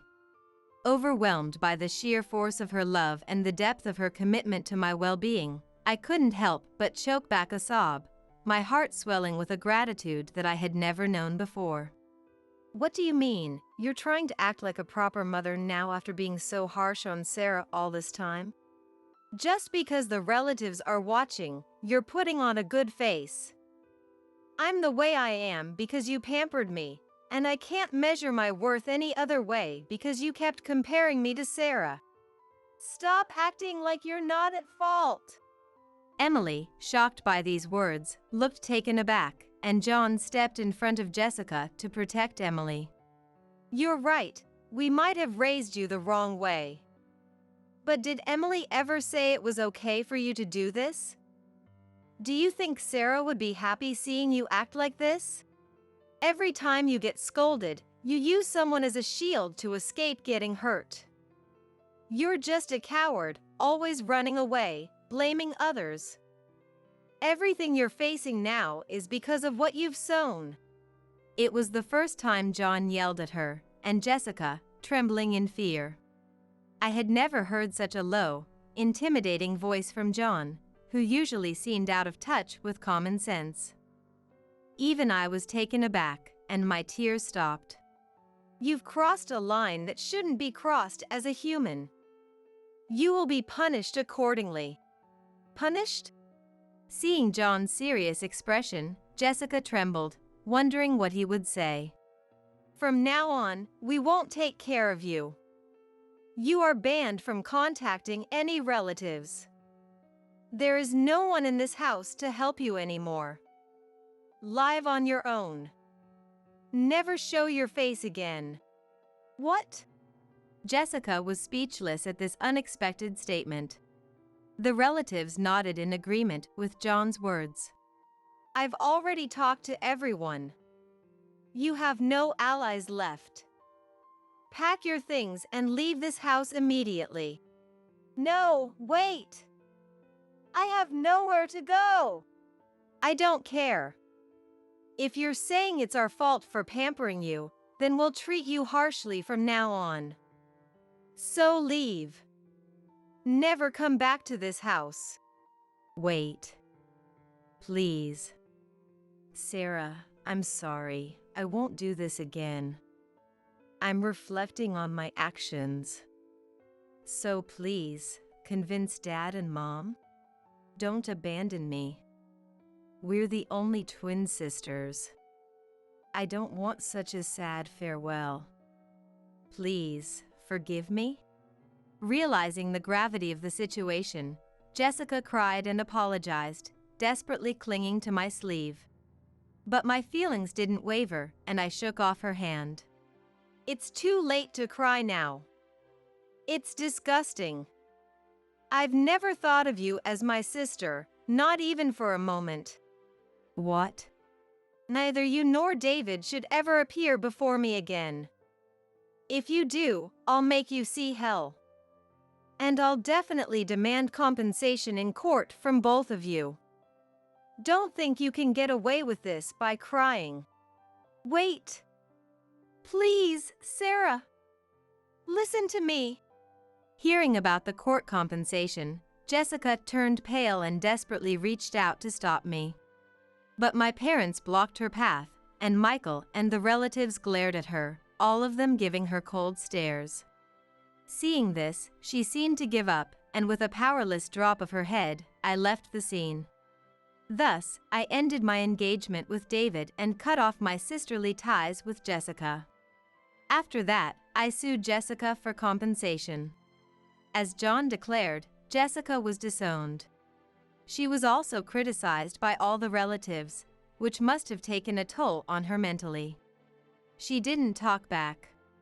However, when it came time to actually kick her out, she seemed to realize the seriousness and kept begging for forgiveness in front of the house.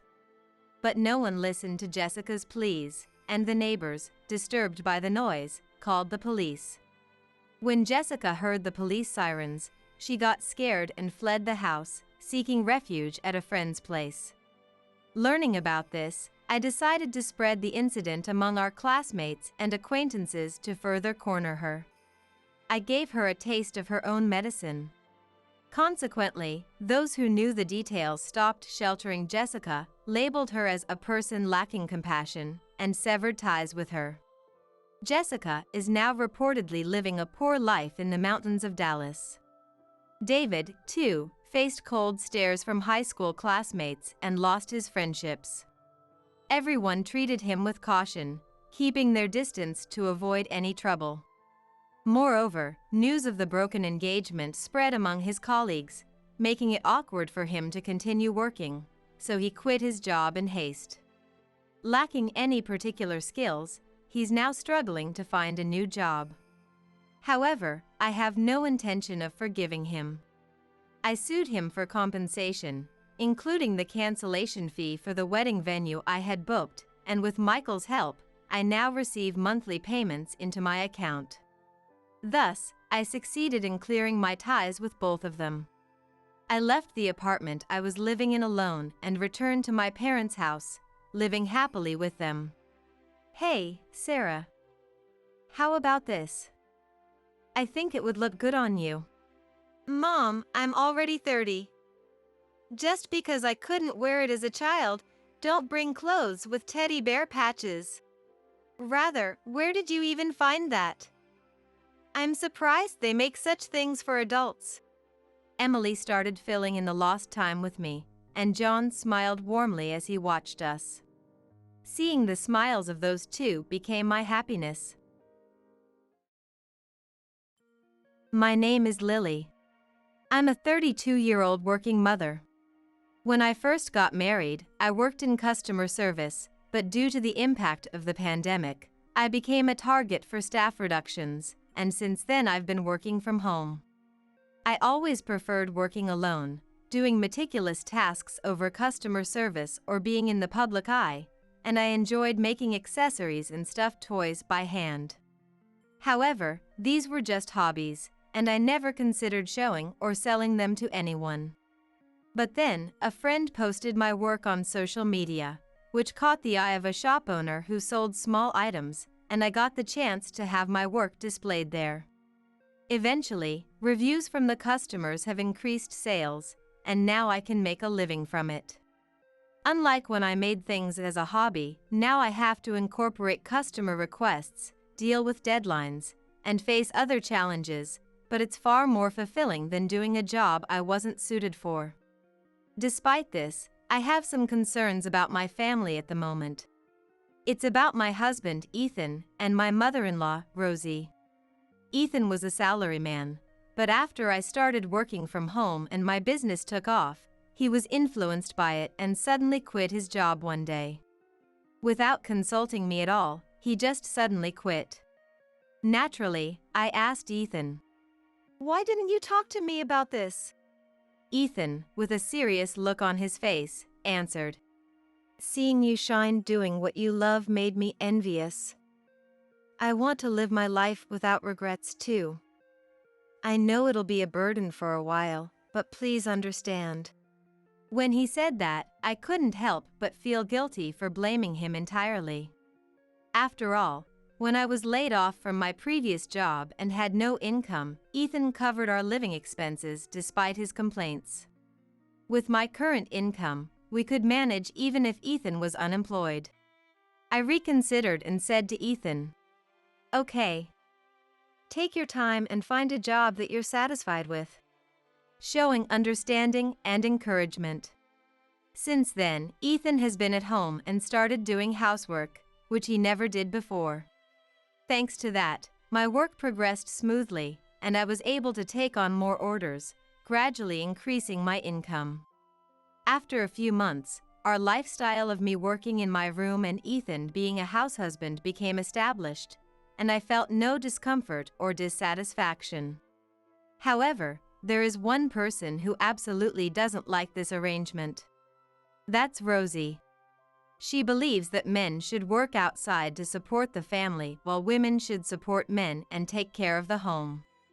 While this belief itself isn't bad, Rosie tries to impose it on us.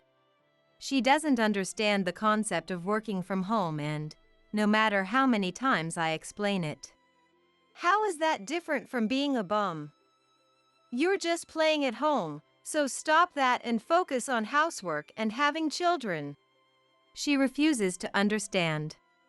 Even when I explained Ethan's current situation and that we wouldn't be able to live without my income, she just one-sidedly said, Ethan has always been smart and capable, so he'll find a better paying job soon. It's your duty as his wife to support him to do that, but instead, you're getting a big head with this hobby like work and keeping Ethan trapped at home. It's your fault Ethan can't work. It's tough to focus on work when she says such things over the phone or visits unannounced. When I complained to Ethan, he just said, She's from an older generation, so try to manage until I find a job. And didn't intervene. Even though I have no complaints about our current lifestyle, the stress from Rosie is building up, and I worry it might explode one day. Before doing anything else, I wanted to find a solution. As I thought about it, I began to worry about the future. What was Ethan thinking? Looking at Ethan now, it didn't seem like he was job hunting, and I wondered if this situation would continue indefinitely. But if I told him to find a job quickly, it might hurt his pride and lead to a fight. I couldn't say anything because I felt guilty about having an income and leaving the housework to Ethan. Then one day, Ethan said, I found a job. I finally found a job I want to do for the rest of my life. Ethan said with shining eyes. Seeing that expression for the first time in a while made me happy too, so I asked what kind of job it was. Ethan replied, A web writer. I was surprised and a doubt arose in me. A writer? Can you really become one that easy? Ethan had previously worked in sales, and I had never heard that he was good at writing. I had never heard of him having any connections in publishing or related fields. I had seen on TV that it was a popular job among stay-at-home moms recently, but I also knew that it took a long time to make a living unless you were a true professional. It'll be fine.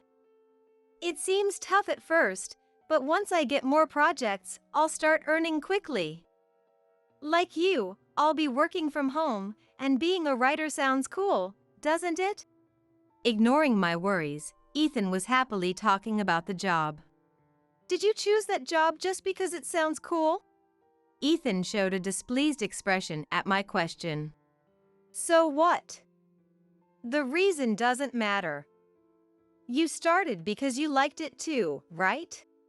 Well, that's true, but in contrast to the enthusiastic Ethan, I felt uneasy. What genre of writing are you going to do? Well, various kinds at first. Ethan's vague answer made me even more worried. Don't worry so much. I'll catch up to your income soon, Ethan said, giving a big smile and a thumbs up. Internally, I was exasperated, but if I said anything to Ethan now. What, acting all high and mighty? So, I said nothing. I was anxious, but Ethan's point was valid. It might be tough at first, but once he gets the hang of it, it could stabilize. I had experienced the same thing, so I shouldn't dismiss Ethan's chosen job. Maybe Ethan had a hidden talent in this field and would truly flourish. Someday, Ethan might be writing articles about my work. It might not just be a dream. In the midst of my worries, I found this faint dream and decided to support Ethan, but this decision turned out to be a big mistake. Without any preliminary knowledge or research, Ethan started, but he struggled even with short assignments, sitting in front of the computer all day, constantly frustrated.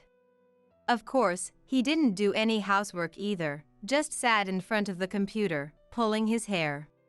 Whenever I said something, he would snap at me, and I found myself watching his mood even in casual conversations. This meant I had to do all the housework, interrupting my work. Even so, I told myself that everything is tough at first, and once he got used to it, he would be more relaxed, so I didn't complain to Ethan. A few more months passed. Ethan's income, which was about $100 at first, started to increase gradually. Although it wasn't enough to live on, the fact that Ethan had worked hard was undeniable, so I praised and encouraged him as much as possible. However, from that time, Ethan's behavior became strange. About the project. Or, that client said. He started saying things like this more often than not, which are industry terms. He seemed to be acting like a seasoned writer. Mysteriously, condescending remarks from him began to stand out more frequently. Still, I figured everyone goes through phases where they get a little full of themselves, so I showed some understanding while secretly rolling my eyes and letting it slide. If it had been just that, it would have been cute, but Rosie's grand misunderstanding started and her harassment towards me escalated. You know, Ethan is really amazing.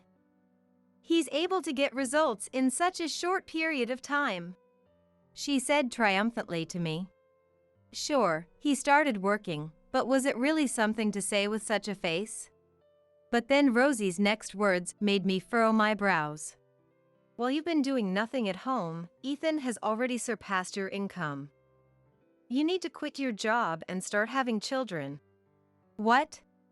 Ethan surpassed my income. I couldn't grasp the meaning of Rosie's words and fell silent. It looks like you're speechless. You should be grateful to have a husband as capable as Ethan. Honestly, you're not cut out to be a wife, she continued. I'm sorry, I don't understand what you're saying. Ethan surpassed my income? Did he tell you that? Yes, he did. He's been crying about how hard it is to do all the housework every day. If you can't take care of Ethan, give him back to me. As I started to see what was going on, I decided it would be better to talk to Ethan instead of arguing with her. I nodded appropriately, gently ushered Rosie out, and waited for Ethan to come home. In the evening, Ethan, who had been out pretending to be a savvy writer covering a cafe article, came back. I told him what Rosie had said to me during the day. What have you been telling Rosie? She seems to be really misunderstanding things. When I said that, Ethan started to panic. Huh. I'm not sure. Maybe I didn't explain it well? Seeing Ethan's reaction, I was convinced he was lying. You don't have to tell the whole truth. but it's hard for me when you make it sound like everything is my fault. Rosie hasn't liked me from the start, and I want you to clear up this misunderstanding." When I said this, Ethan's eyes suddenly flashed with anger, as if he felt accused. "Shut up. Men have pride, you know. Can't you go along with a little lie?" "Sorry." Startled by Ethan's sudden shout, I apologized reflexively. But Ethan said, "I'm feeling sick of this," and stormed out. When did Ethan become like this? He wasn't always this difficult. He used to be a bit childish, but he never had such temper tantrums. Is it my fault? Did he hate that I left the housework to him? Did my higher income hurt him? But even so, I can't just quit my job so easily, and things won't change overnight. What should I do? I couldn't sleep at all, and Ethan didn't come home that night. The next morning, I heard the front door open and thought it was Ethan. But it wasn't Ethan, it was Rosie. "Oh, what? Have you been crying? Haven't slept? You look awful." Seeing my face, Rosie said with a snicker. "Where's Ethan?" I was so surprised that I couldn't respond, as I thought Ethan had gone to Rosie's place. "Humph, can't even answer properly?" Rosie sat on the sofa. Just then, Ethan came back. "Huh? Mom, what are you doing here so early in the morning?" Ethan looked surprised to see Rosie. "I figured you haven't been eating well, so I decided to make you breakfast. I also brought plenty of side dishes," Rosie said, pulling out numerous containers from a paper bag. "By the way, Ethan, where were you headed so early in the morning?" Rosie asked, and Ethan, looking slightly flustered, replied, Just for a walk." Then, turning to me, "Right, Lily?" he added. Ethan's flustered reaction made me feel a growing sense of unease.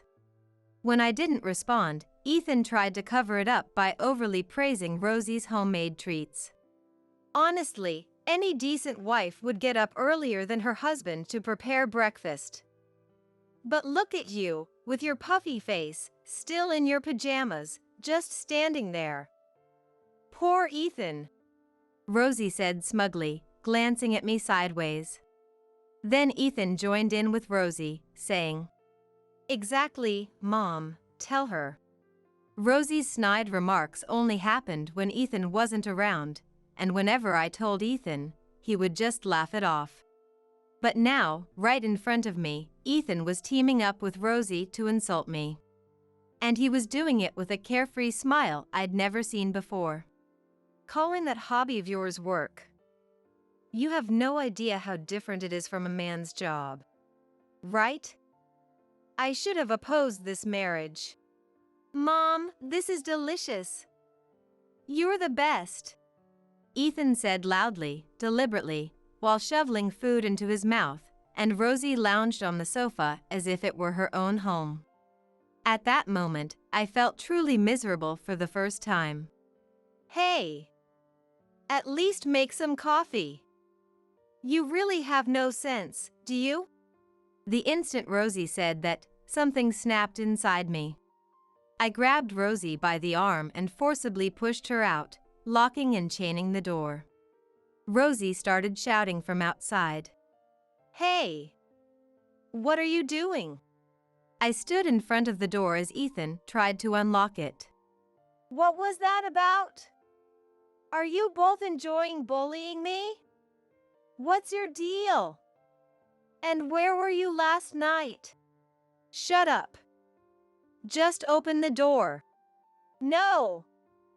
I'm talking to you. I won't move until you answer me. Shut up." Ethan shoved me aside and opened the door. "What's wrong with you? You're a horrible woman. Apologize to Mom." Even with both of them yelling at me, I kept my mouth tightly shut. "You've got to be kidding me. Think about what you've done." Ethan spat those words at me and left with Rosie. As Ethan walked past me, I caught a faint scent of soap. It's over. The moment I said it out loud, I couldn't stop the tears.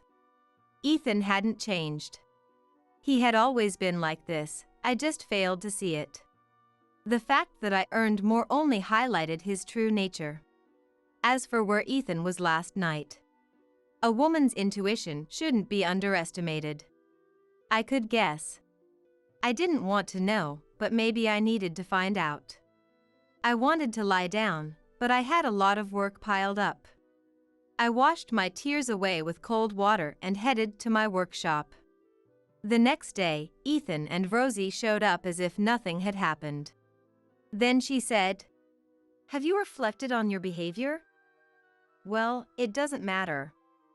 Ethan and I talked it over last night. I'm moving in today to live with you." "What?" "That's right. Moving in.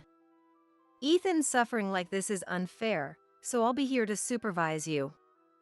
Right, Ethan? "Yeah. You can learn a lot from Mom about being a proper wife." They looked at me, but it was as if they were talking to themselves, disregarding my presence. "Is Rosie going to live here?" That's what I've been saying, isn't it? You really lack comprehension, don't you?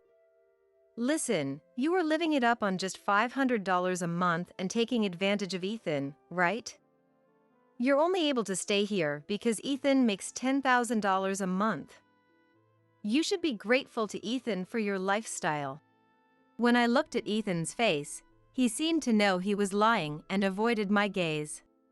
However, he smiled next to Rosie, as if to say he had an ally. Seeing that, I realized I couldn't stay with him any longer. "All right. I'll divorce Ethan. Enjoy your life with him and his $500 monthly income." When I said that, Rosie laughed at me. "Huh? What are you talking about?" "Spouting such sore loser nonsense." "Oh well. If you want a divorce, go ahead. It's what I wanted all along. Just leave." Rosie didn't notice Ethan starting to panic. "Understood. Ethan, I'll contact you later about the proceedings." I said this and packed a suitcase with some clothes and essential work tools. "I'll be in touch." "Wait a minute." Ethan hurried after me, but... "Ethan, there's no need to stop her." Rosie clung to Ethan's arm as I quickly left the house. It didn't take long for Rosie to learn all the facts. I promptly arranged for a lawyer and moving company and terminated the apartment lease. From early morning, movers started taking out my belongings, causing Ethan and Rosie to frantically call me one after the other. "What is this? What's going on?" Rosie yelled over the phone, but I remained calm. "You said if I wanted a divorce, go ahead, didn't you? So, I'm just moving my things out. The apartment lease is terminated, so please leave by the end of this month." "Huh? Why?" "Why? Because the lease was in my name, I paid the initial fees, and I was the one paying the rent. The furniture and appliances were bought when we first got married, so I'll leave them for you." Ethan took over the phone and shouted, "Hey! You can't just do this. I supported you when you were unemployed too." "True, but it was only for a few months, right? I've supported you financially much more. I also turned a blind eye when you used my card for expenses and such. But this is outrageous. Pay me compensation." "Yeah! Pay us compensation!" Rosie screamed beside Ethan, but thanks to my mental rehearsals over the past few days, I could speak smoothly. "Compensation, you say? Did you think I wouldn't notice? I was aware of your affair. I have the evidence." At my words, Ethan fell silent for a moment, and the phone was handed back to Rosie. You, with your lack of feminine charm. An affair? That won't get you compensation. It's not even a valid reason for divorce. Rosie, do you remember destroying my work tools, calling them worthless toys? And it wasn't just once or twice, was it? I've submitted photos of the broken tools, receipts from their purchase, and emails documenting the delays they caused to my lawyer. Do you still call them excuses? When I said that, Rosie shrieked. Just show your face. Come here right now. You'll hear from my lawyer soon. Save what you have to say for the meeting. Looking forward to it. With that, I hung up the phone. A meeting was arranged later. I braced myself, wondering what kind of expressions Ethan and Rosie would have after having cursed me so fiercely before. However, Ethan and Rosie had completely lost their momentum. Ethan must have finally understood the situation he was in. Rosie, too, seemed to have realized the reality of her supposedly brilliant son and kept her head down. As the lawyer calmly stated the facts of Ethan's infidelity and the conditions for divorce, Ethan suddenly collapsed onto the table and began to cry. Please forgive me. I was just frustrated. You make more money than me and do what you love for a living. But I couldn't tell Mom, and I took advantage of your kindness. I just wanted to show off a little. That's right. Ethan did nothing wrong. You understand, don't you? A man has his pride. You get it, right? Please reconsider the divorce. Beside Ethan, Rosie was dramatically crying with her face in her hands. It was obvious they were trying to gain sympathy. I knew all about Ethan's reckless spending with my card, his failed attempt to buy a luxury car in my name because he couldn't sign the contract without me, and the expensive gifts he bought for his affair partner. Hearing them talk about a man's pride after all that just made me laugh.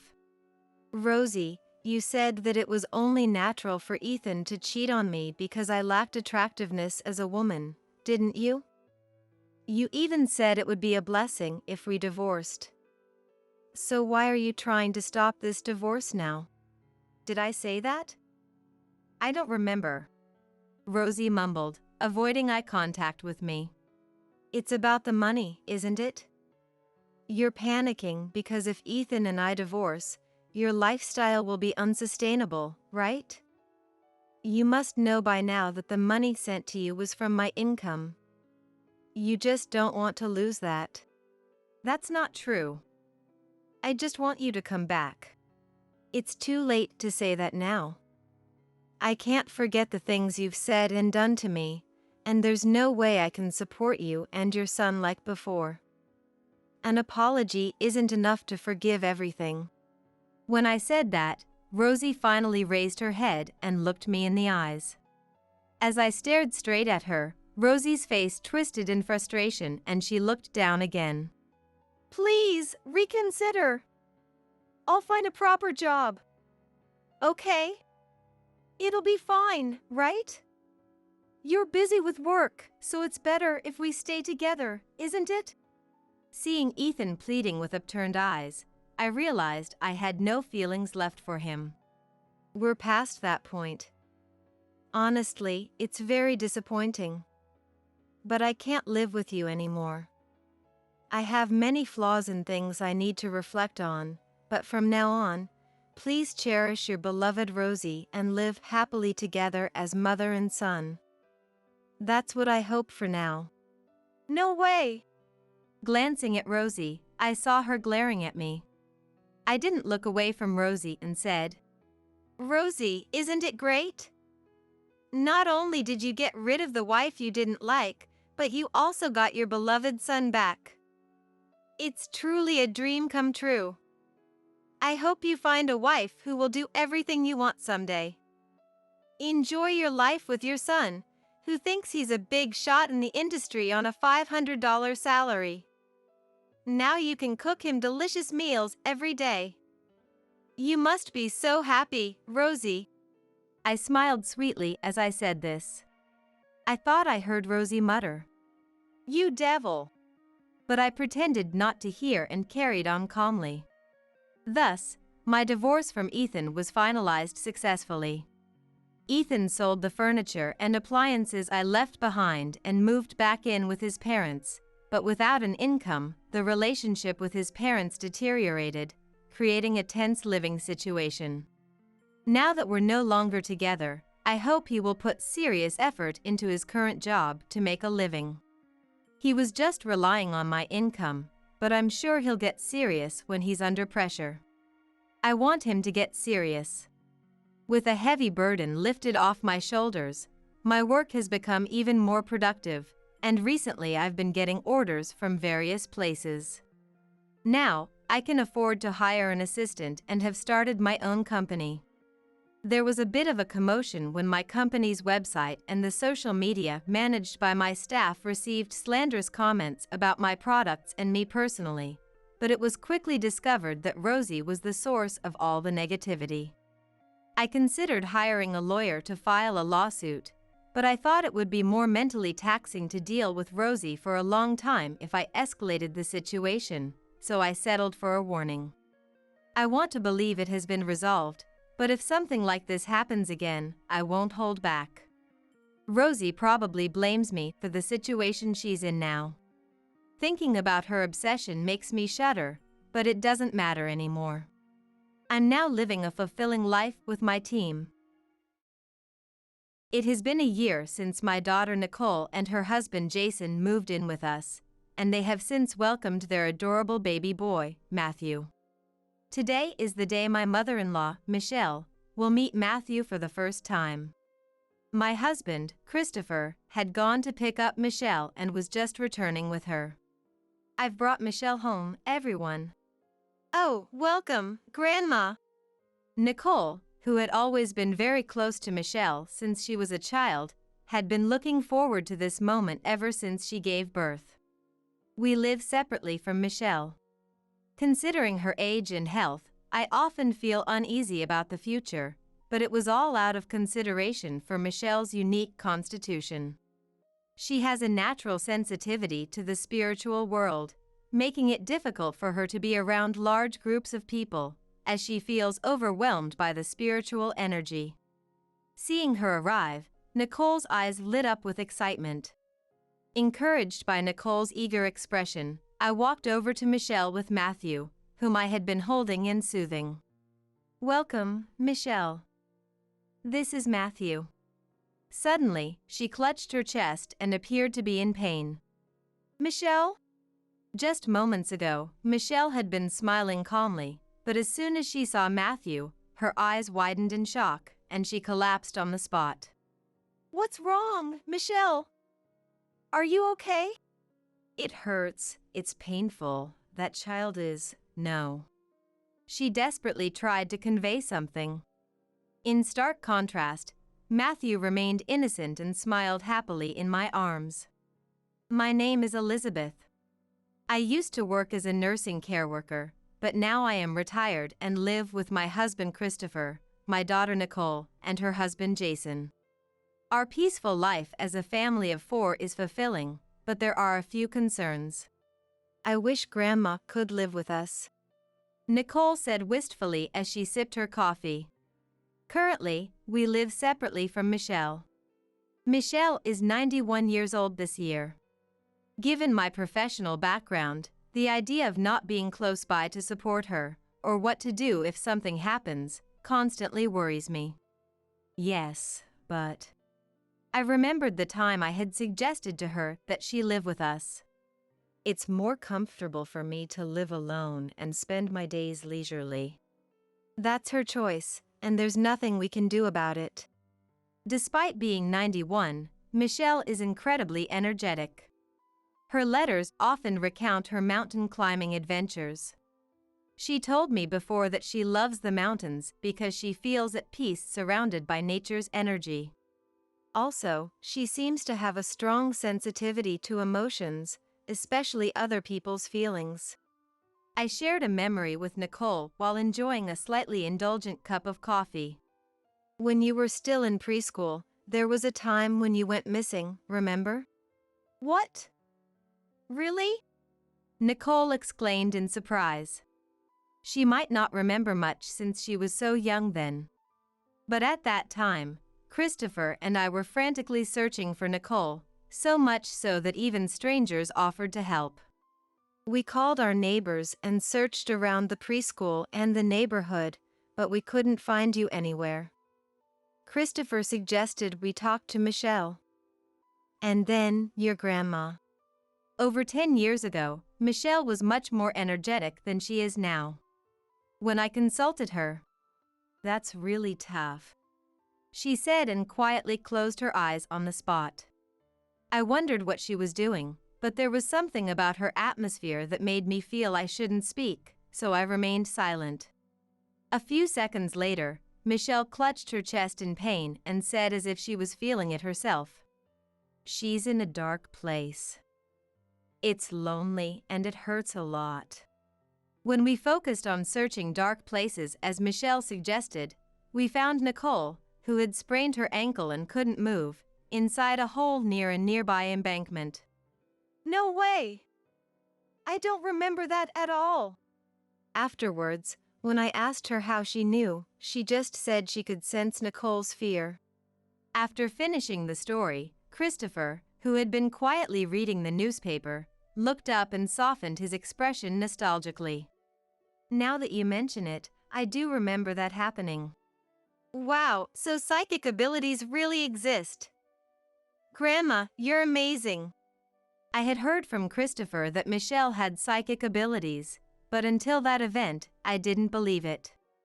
I myself don't have any psychic abilities, and I thought such things were just fiction. But Michelle's demeanor at that time certainly made me feel she had some kind of supernatural power, and since then, I've been able to accept her strange statements more openly. Because she is sensitive to other people's emotions, which is part of her psychic abilities, I haven't been able to strongly insist that she move in with us. If she has such sensitivities, living alone must indeed be more comfortable for her. Living with others might prevent her from relaxing and even harm her health. However, I can't say this current situation is ideal. I sighed deeply, wondering what to do.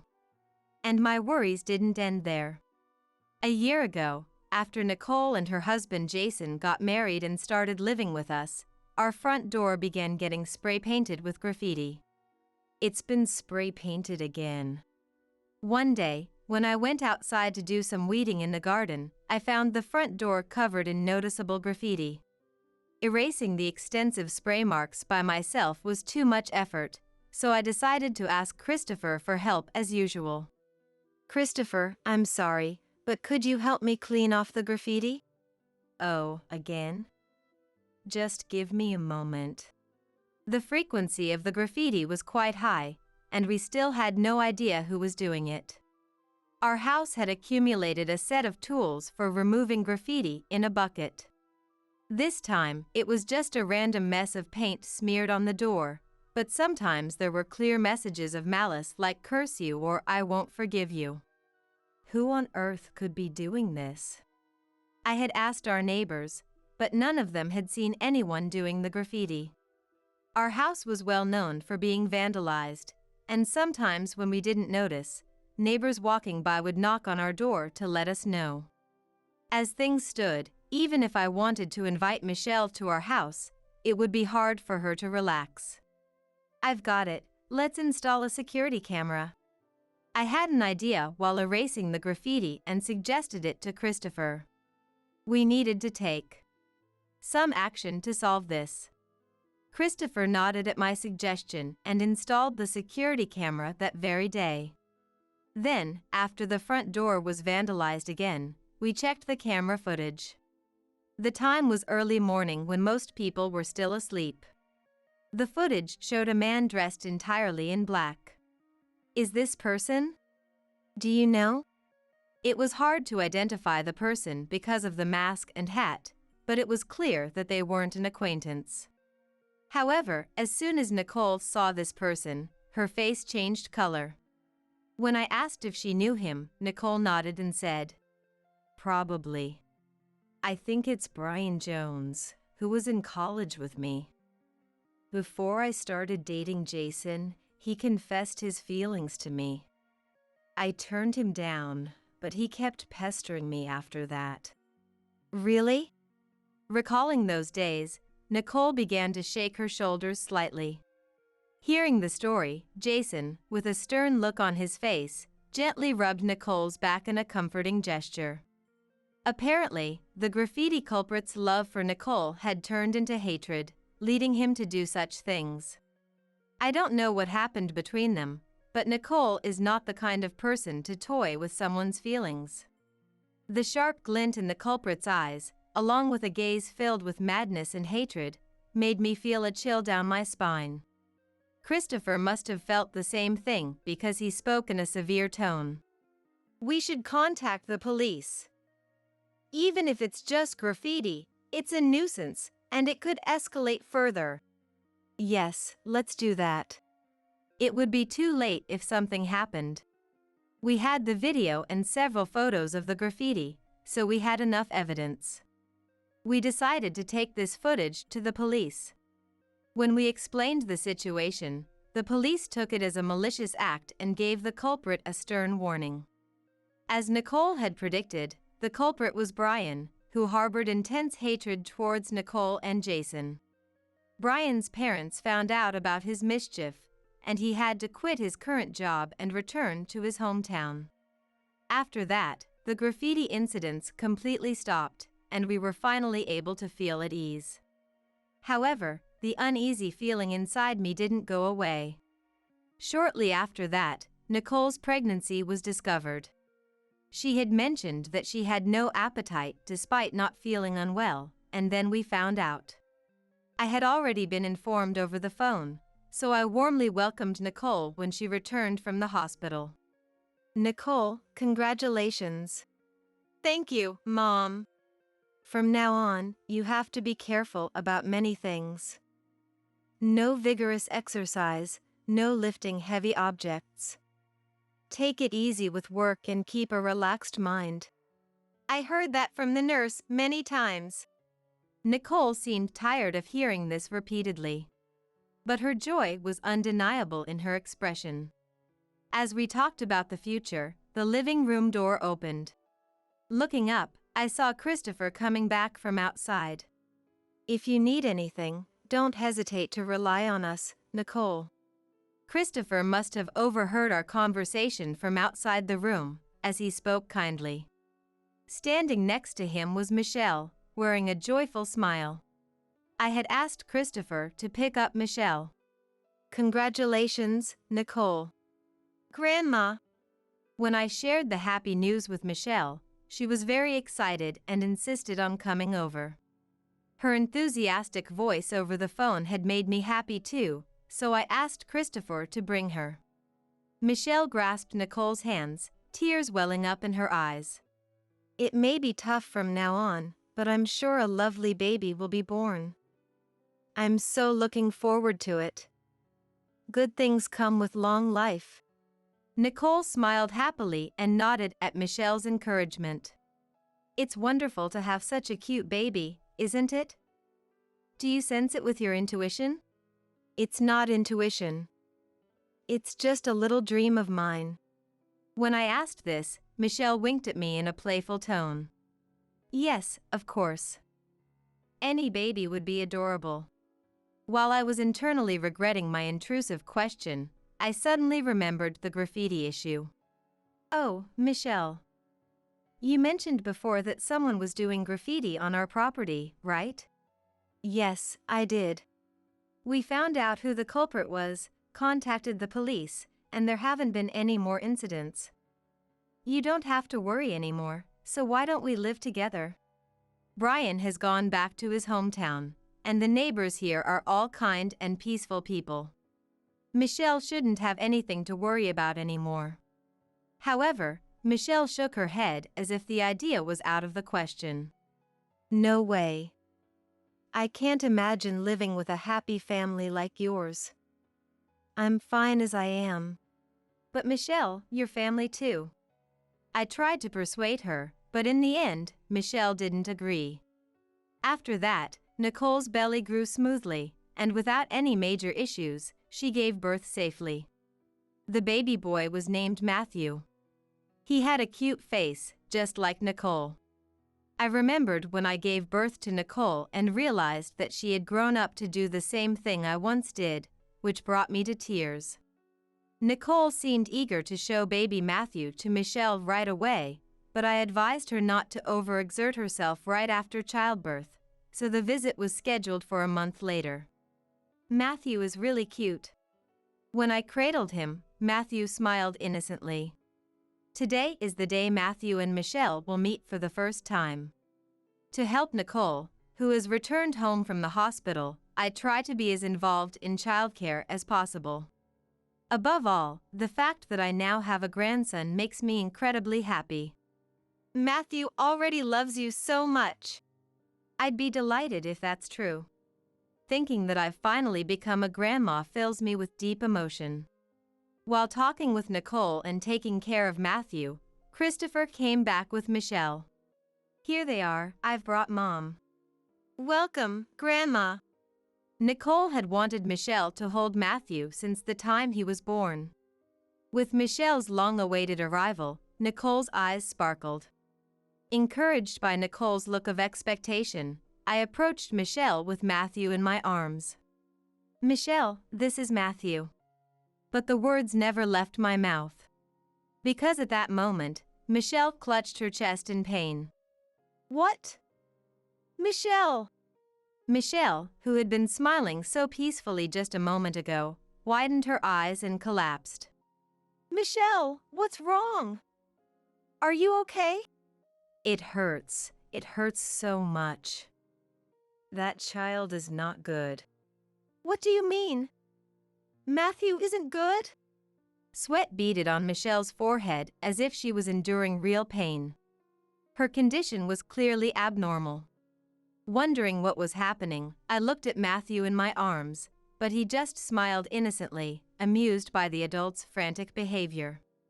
We rubbed Michelle's back and tried to help her sit down, but her complexion didn't improve at all. I told Nicole, who looked anxious, to wait and led Michelle to another room, where she seemed to regain a little bit of her color. Sorry, could you let me go home today? Don't get me wrong, it's not Matthew's fault. Got it. I'll take you home right away. Although I felt bad for Christopher, who had brought her here, and Nicole, who had been looking forward to today, I couldn't leave Michelle suffering like this. So, I decided to drive Michelle home as she had requested. Michelle, are you feeling any better? Yes, I'm much better now. I'm sorry. Michelle's house is in a place that feels almost at the foot of a mountain, a little away from the residential area. There are few houses around here, and not many people pass by, so Michelle seemed somewhat more relaxed, letting out a deep sigh. It's okay, you don't need to apologize. But what happened earlier? Michelle doesn't have any chronic illnesses. Yet she suddenly clutched her chest and started suffering, so there must have been some cause other than illness. I offered her some tea with relaxing properties as I asked. However, Michelle seemed reluctant to recall what had happened, averting her eyes and hesitating with her words. You know, when I looked at Matthew, I felt a very terrifying sensation. A terrifying sensation? Her expression was pained, and I had a really bad feeling. It's the same feeling that's been smoldering in my heart since we identified the person who vandalized the property and thought the danger was gone. The terrifying sensation Michelle mentioned must be due to her sensitivity to such things. If her sensitivity reacted the moment she saw Matthew. I suppressed my growing anxiety and called Christopher immediately. Hello, Christopher. Could you and Jason look around near the house? What's going on? He probably had been reading the newspaper. Christopher sounded surprised at my sudden request. I have a feeling there might be someone suspicious around. I have a really bad feeling about this. Understood, we'll do that. Christopher, having grown up with Michelle's sensitivity, understood even better than I did. He seemed to sense what I was implying, so he quickly called Jason, told Nicole not to leave the house, and stepped outside. I heard the sound of the front door opening over the phone, and my heart began to pound more furiously. I'll call you if anything comes up on this end, Christopher said, intending to hang up. But the next moment, I heard Christopher's angry shout through the phone. What are you doing there? The sound of Christopher's hurried footsteps. Christopher and Jason yelling at someone whose voice I didn't recognize. And then, the unpleasant sound of metal scraping against metal. I won't forgive you. Nicole. You betrayed me and had a kid. Did you think you could be the only one to be happy? Through the phone, I clearly heard Brian's voice, not the usual calm Christopher, but filled with hatred. Christopher, what's happening? What's going on? Christopher? I clung desperately to the phone, but the noise made it impossible to grasp the situation. After those frantic sounds faded, the noises from the other side of the mobile phone eventually quieted down. When I was contacting Christopher from Michelle's house, he had spotted Brian lurking in the shadows of the house. And Brian was carrying a lot of knives. It was clear what he intended to do. Christopher and Jason confronted Brian, who seemed ready to lash out at any moment. Fortunately, Jason, with his martial arts experience, managed to subdue Brian without anyone getting hurt. The police were called immediately afterward, and Brian was finally arrested. As he was being arrested, Nicole, it's all your fault, you traitor. He directed his anger at Nicole, revealing his resentment towards her. It's all thanks to Michelle. Really, thank you. If Michelle hadn't noticed, who knows what would have happened. After things settled down, I visited Michelle's house again. The fact that Nicole and Matthew were safe was largely due to Michelle. The pain Michelle felt at that moment was the intense hatred Brian had towards Matthew. When I brought a cake to thank her, Michelle, as usual, downplayed her role. You're exaggerating. She shrugged. I didn't do anything. It was Elizabeth who managed everything, and everyone else who caught the culprit. No, that's not true. If you say it was thanks to everyone, then that everyone includes you, Michelle. I was truly relieved. The thought of something happening to newborn Matthew or Nicole, who was struggling with her first experience of motherhood, was terrifying. We comforted each other and felt relieved. However, one day when it seemed like the incident had settled down, the doorbell rang ominously. Yes, who is it? Given it was after the incident, I thought it might be the police or a mail carrier and opened the front door. But in the next moment, I regretted it. Hello, we're the Joneses. Is this Nicole's residence? There stood a couple with creepy smiles I didn't recognize. Joneses. We're deeply sorry for the trouble our son caused. Why were Brian's parents at our house? How did they even know our address when we're not acquainted? A bad feeling from that day ran down my spine. We came to apologize directly to Nicole and Matthew. Could we please come in? What were these people saying? I didn't want anything more to do with the perpetrator. And it seemed unnatural for Brian's parents to come to our house to apologize.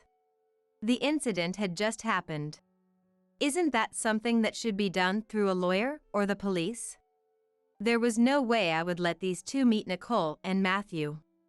I'm sorry, but she is deeply hurt. There's no way I can let her meet you in such a state. Please leave. Please, we just want to apologize. Brian's mom leaned in, putting her hand on the door I was trying to close. Her persistent calm smile made me feel even more terrified. No, thank you. Your apologies mean nothing. If you truly care about Nicole, then please never get involved with her again. When I said this in a stern tone, Brian's mom's eyes widened in surprise. Then, suddenly, she raised her voice so loudly that it could be heard by the neighbors.